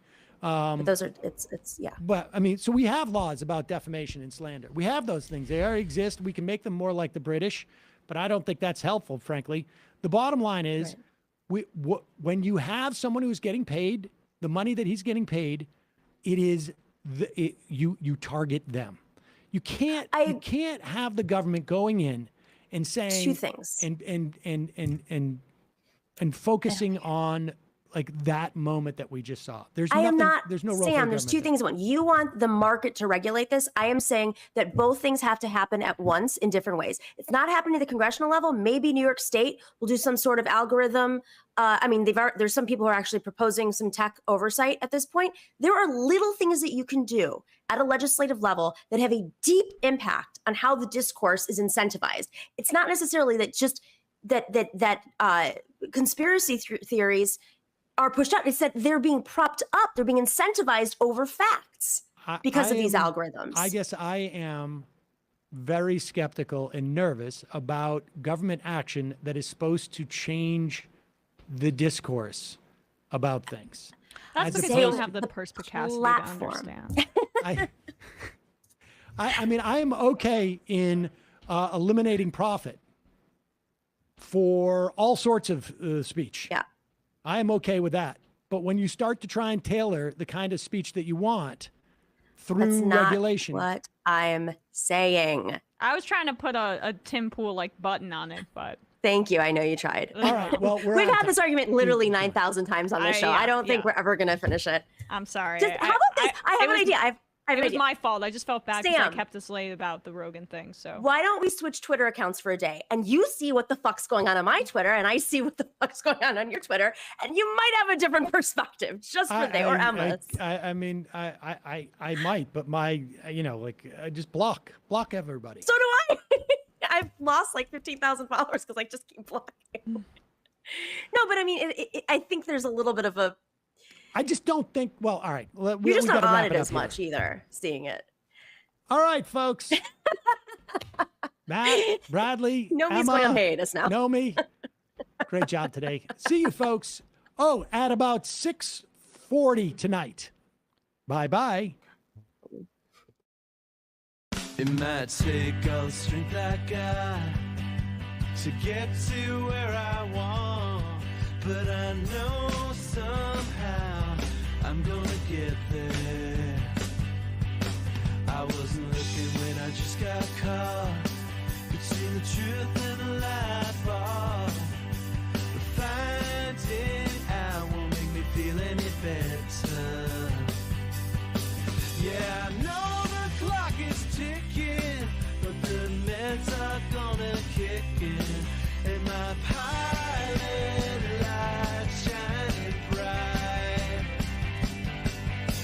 I guess I'm where the choice was made, for the option where you don't get paid, for the road that bends before it finally breaks you.